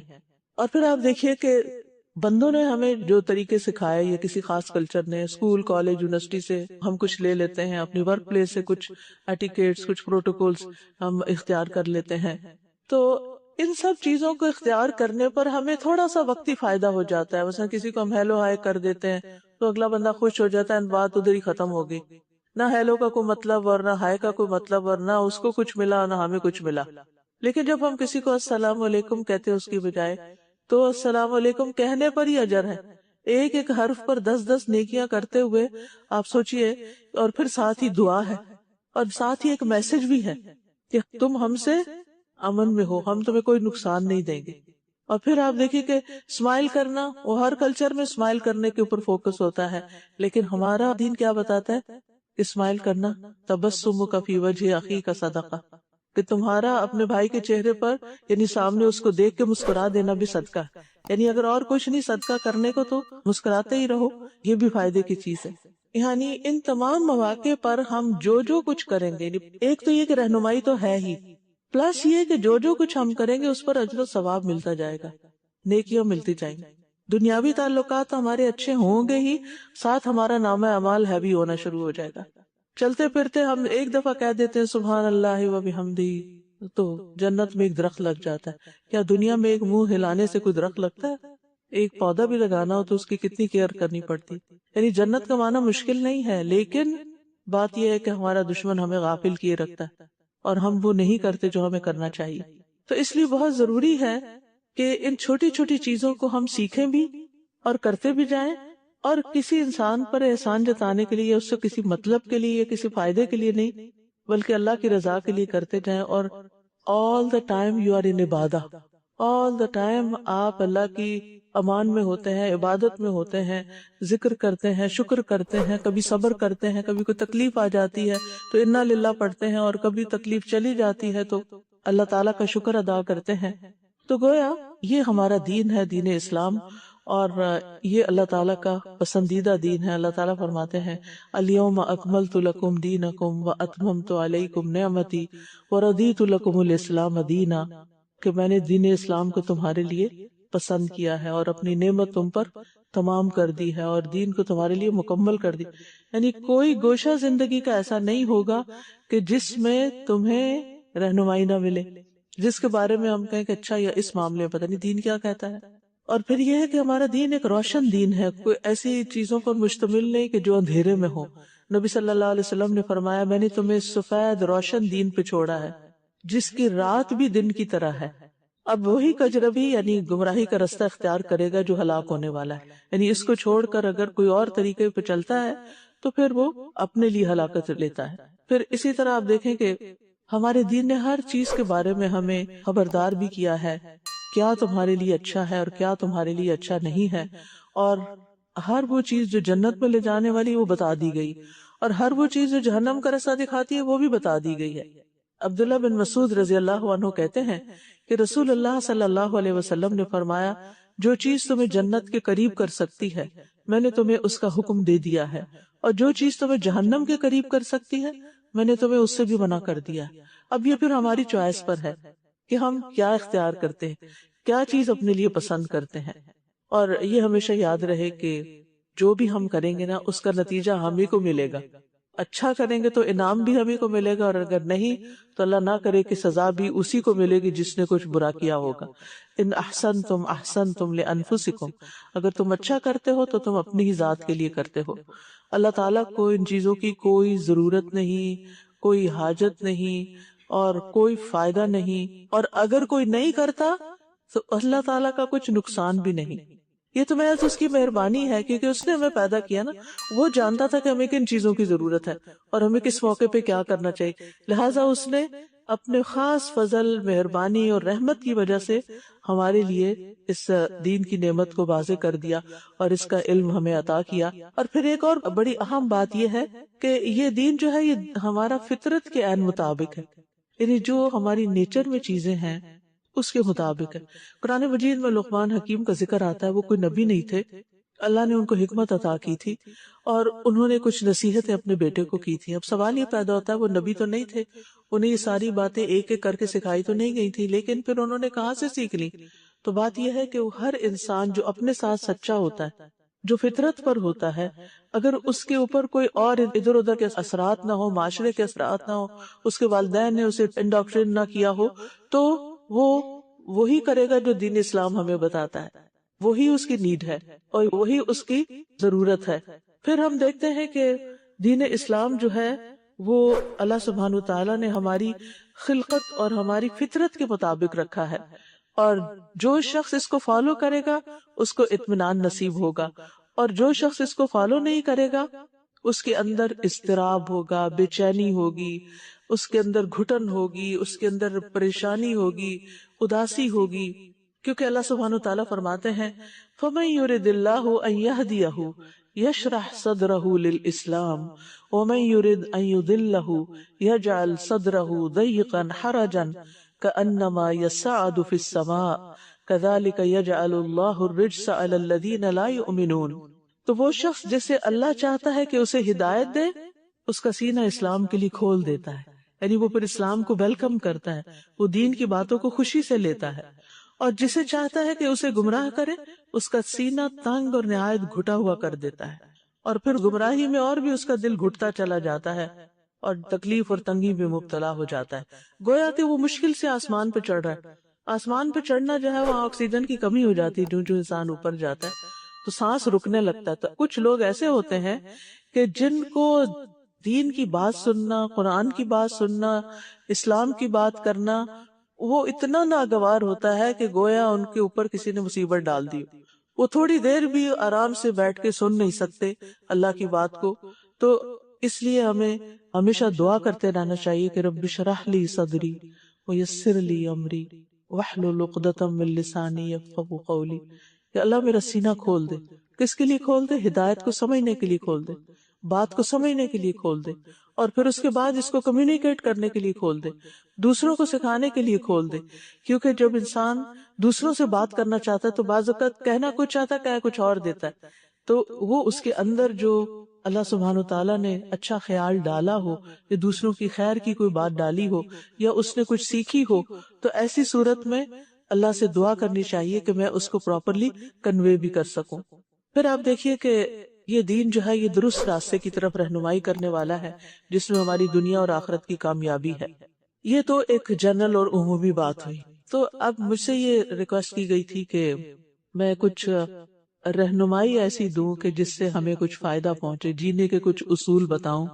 تو آج میں کچھ باتیں آپ کے گوش گزار کروں گی کہ جن کو اختیار کر کے ہم بہت خوشحال زندگی بسر کر سکتے ہیں، ہم اپنے سینے کی تنگی اور گھٹن سے نکل سکتے ہیں، کیونکہ جتنا جتنا ہم اسلام سے دور ہوتے ہیں اتنا اتنا ہمارے دل پہ بوجھ ہوتا ہے، اتنا ہمارے دل کے اندر گھٹن اور تنگی ہوتی ہے۔ لہٰذا میں نے اس کو زیادہ فوکس کیا ہے کہ ان امور کا ذکر کروں، ان باتوں کا ذکر کروں کہ جس سے ہمارے اندر کی تنگی دور ہو اور ہمیں عمل کی ایک راہ جو ہے وہ نظر آنے لگے۔ سب سے پہلی چیز جو ہے انسان کے کرنے کی ہے اور جو اسلام کا تقاضا ہے وہ ہے کہ ہم اپنے رب سے کنیکٹ کریں، اپنے رب سے پرسنل لیول پر ایک تعلق قائم کریں۔ جب تک ہم اپنے رب کی محبت اپنے دل میں محسوس نہیں کرتے اس وقت تک بس ہمارا ایک رسمی سا تعلق، ہاں اللہ ہے، ہمارے ماں باپ نے بتایا، اللہ نے ہمیں پیدا کیا ہے، ہم اس پر ایمان لاتے ہیں، ہم لا الہ الا اللہ پڑھتے ہیں، لیکن ہمیں کوئی کنیکشن نہیں فیل ہوتا۔ نہیں، ہمیں کنیکشن فیل ہونا چاہیے۔ اللہ سبحانہ وتعالیٰ نے جو کچھ بنایا، آسمان ہے، زمین ہے، جتنی بھی اس کی قدرت کی نشانیاں، بڑی چیزیں تو دور کی بات، اگر آپ صرف ایک پتے کے اوپر بھی غور کرنا شروع کریں گے تو اس میں بے پناہ اللہ کی قدرت نظر آئے گی۔ پچھلے دنوں یہاں میری فنگر کے اوپر تھوڑا سا پروسیجر ہوا تو اندر کی چیزیں مجھے دیکھنے کا موقع ملا تو حیرت گم ہو گئی کہ اللہ سبحانہ تعالیٰ نے ہمارے اندر کیا کیا بنا رکھا ہے، کس طرح خون کی نالیاں ہیں، ہماری نروز ہیں، گوشت ہے، چربی ہے، خون ہے، پانی ہے، سبحان اللہ، اتنا کچھ مل کے کٹھے کام کر رہا ہے، ایک دوسرے کو راہ دے رہا ہے۔ اور یعنی ایک عجب چیز تھی، یعنی انسان کوئی ویڈیو بھی دیکھ لیتا ہے کوئی کہیں، لیکن وہ چیز فیل نہیں ہوتی، لیکن جب آپ اپنے آپ کو اندر سے دیکھتے ہیں تو اللہ کی بے پناہ قدرت نظر آتی ہے اور اللہ تعالیٰ اپنے قریب نظر آتا ہے انسان کو کہ یہ ہے میرا خالق، یہ ہے میرا رب، میں اس میں سے کچھ بھی نہیں بنا سکتی۔ اگر میرے جسم کو کچھ حصہ نکلا ہے میں نہیں ڈال سکتی، وہ اگر ڈالنا بھی ہوگا تو کہیں اور سے نکال کے اسی جسم سے ہی ڈالنا ہوگا، اگر وہ ایلین ہوگا تو وہ ایکسیپٹ بھی نہیں کرے گا۔ یہ سارا نظام کس کا بنایا ہوا ہے؟ یہ اللہ کا بنا۔ ہم مجبور ہیں کہ اس کو فالو کریں، ہم اس کے مطابق چلیں، اور اگر اس کے مطابق نہیں چلیں گے تو اپنے آپ کو ہی ہارم کریں گے۔ تو پھر آپ دیکھیے کہ توحید کا مطلب یہ کہ ہمارے دل میں سب سے زیادہ اللہ کی محبت ہو، سب سے زیادہ اللہ کا خوف ہو، سب سے زیادہ ہماری امیدیں اس سے وابستہ ہوں، اور سب سے زیادہ ہمارے دل میں اسی کی بڑائی ہو اور اسی پہ توکل ہو اور اسی کی طرف ہمارا رجوع ہو۔ ہم ہر غم اور خوشی میں اس کی طرف جائیں۔ جیسے ہم دنیا میں عام طور پر کیا ہوتا ہے کہ جب ہمیں کوئی تکلیف آتی، پریشانی آتی تو ہم لوگوں کی طرف رجوع کرتے ہیں، امی کو بتا دوں، بھائی کو بتا دوں، بہن کو، فلاں میرے ڈاکٹر ہے ان کو بتا دوں، جس طرح کی کوئی تکلیف ہوتی ہے اس کے مطابق ہم لوگوں کے سہارے ڈھونڈنے لگتے ہیں۔ لیکن اللہ کا سہارا سب سے بڑا سہارا ہے۔ ہماری سیکنڈ نیچر یہ ہونی چاہیے کہ جو ہی کوئی مسئلہ پیش آئے تو سب سے پہلے آٹو پہ ہو، آٹومیٹیکلی ہمارا دھیان اللہ کی طرف جائے اور ہماری زبان پہ اللہ ہی کی یاد ہو اور اللہ ہی کا ذکر ہو۔ اپنے آپ کو اس آئینے میں ہمیں پرکھنا چاہیے۔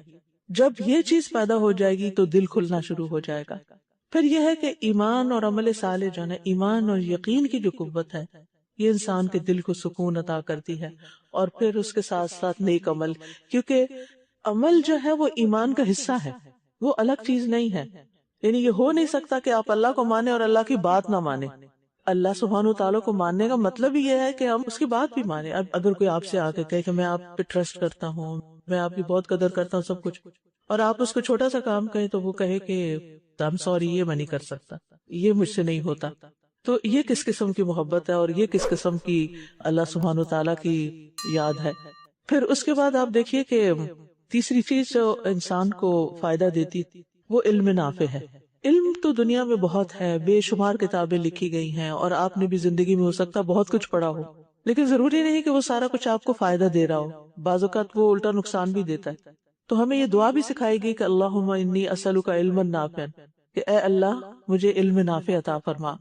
اب جتنا جتنا انسان فائدہ مند علم حاصل کرتا جاتا ہے اور جتنا اس کا علم وسیع ہوتا چلا جاتا ہے، اتنا ہی اس کا دل اور سینہ کھلتا چلا جاتا ہے، انسان کے اندر خوشی بھرنے لگتی ہے، اور پھر انسان اللہ سبحانہ تعالیٰ کی طرف رجوع کرے اور دل کی گہرائی سے اللہ سبحانہ تعالیٰ سے محبت کرے، اور اس کی عبادت میں لذت آنی چاہیے۔ ٹھیک ہے، ہر انسان کا الگ مزاج ہوتا ہے، کچھ لوگوں کو نماز میں بڑا مزہ آتا ہے، کچھ لوگوں کو روزہ رکھ کے بڑا مزہ آتا ہے، کچھ لوگوں کو صدقہ خیرات زکوٰۃ دے کے بہت لطف آتا ہے، دل خوش، کچھ لوگوں کو عمرے پہ عمرہ اور حج پہ حج کر کے بڑا مزہ آتا ہے، کچھ لوگوں کو قرآن کی تلاوت سے بڑا مزہ آتا ہے۔ آپ اپنا دیکھیں کہ آپ کو کیا چیز اچھی لگتی. اصل تو یہ ہے کہ ہر چیز میں ہی آنا چاہیے. جتنی بھی اللہ کی عبادت کی قسمیں ان سب کو کر کے خوشی اور ایک لذت آنی چاہیے. لیکن اگر نہیں تو پھر کوشش کرنی چاہیے, اپنے لیے گول سیٹ کرنا چاہیے کہ ایک ٹارگٹ ہم نے اچیو کرنا ہے, کہ ہمیں اللہ تعالیٰ کی عبادت بوجھ نہ لگے, مصیبت نہ لگے, تکلیف نہ ہو, بلکہ خوشی ہو. اور جب ہم نماز پڑھ کے بیٹھے تو ہم ہلکے ہو چکے ہو, یوں لگے کہ جیسے سارے غم ہم نے اللہ سبحانہ تعالیٰ کے حوالے کر دیے. پھر چوتھی چیز ہوگی اللہ کی طرف رجوع کرنا. پانچویں چیز ہے ذکر پر دوام, یعنی ہر دم اللہ کو یاد کرے, دل ہی دل میں یاد کریں, زبان سے یاد کریں, لوگوں کے ساتھ ڈسکس کریں, تو یہ بھی انسان کے دل کو اطمینان بخشتا ہے. الا بذکر اللہ تطمئن القلوب. پھر اس کے بعد مخلوق پر احسان, یعنی بندوں کے ساتھ احسان کا معاملہ, ان کے ساتھ بھی جو ہمارے ساتھ احسان کرے اور ان کے ساتھ بھی جو ہمارے ساتھ احسان نہ کریں, ان کے ساتھ بھی جو ہمارے ساتھ اچھے ہیں ان کو بھی اسمائل دیں جو آپ کو اسمائل دے رہے ہیں, اور ان کو بھی دیں جو آپ کو نہیں دیتے. یعنی احسان یہ نہیں ہوتا کہ جیسا کوئی آپ کے ساتھ کر رہا ہے آپ اس کے ساتھ ویسا کریں. احسان یہ ہوتا ہے کہ کوئی آپ کے ساتھ جیسا بھی کرے آپ اس کے ساتھ اچھا ہی کرنے والے ہوں. اور پھر احسان جتانا نہیں مقصود, بلکہ احسان کرنا مقصود ہے, اور وہ اللہ کی خاطر ہی ہو سکتا ہے کہ آپ اس طرح کریں کہ میں اپنے رب کی خاطر کر رہی ہوں. پھر اس کے بعد یہ کہ ساتویں چیز جو ہے شجاعت اور بہادری, یہ بہت ضروری ہے, اور بزدلی سے پرہیز. بہت سے لوگ چھوٹی چھوٹی باتوں سے اتنا گھبرا جاتے ہیں کہ اپنے آپ کو بھول جاتے ہیں اور اللہ کی مدد کو بھول جاتے ہیں. تو تکلیف بڑی ہو یا چھوٹی, لا یکلف اللہ نفسا الا وسعہا. لہذا کوئی بھی چیلنج ہماری زندگی میں درپیش ہو تو ہمیں اس موقع پر اللہ سے مدد لے کے اس کو فیس کرنا چاہیے, اور اس مشکل کو حل کرنے کے طریقے ڈھونڈنے چاہیے. اس کے آگے گھٹنے نہیں ٹیکنے, بہادری سے کام لینا ہے. تو جو بہادر انسان ہوتا ہے اس کا سینہ کھلا ہوا ہوتا ہے, اس کا دل کھلا ہوتا ہے.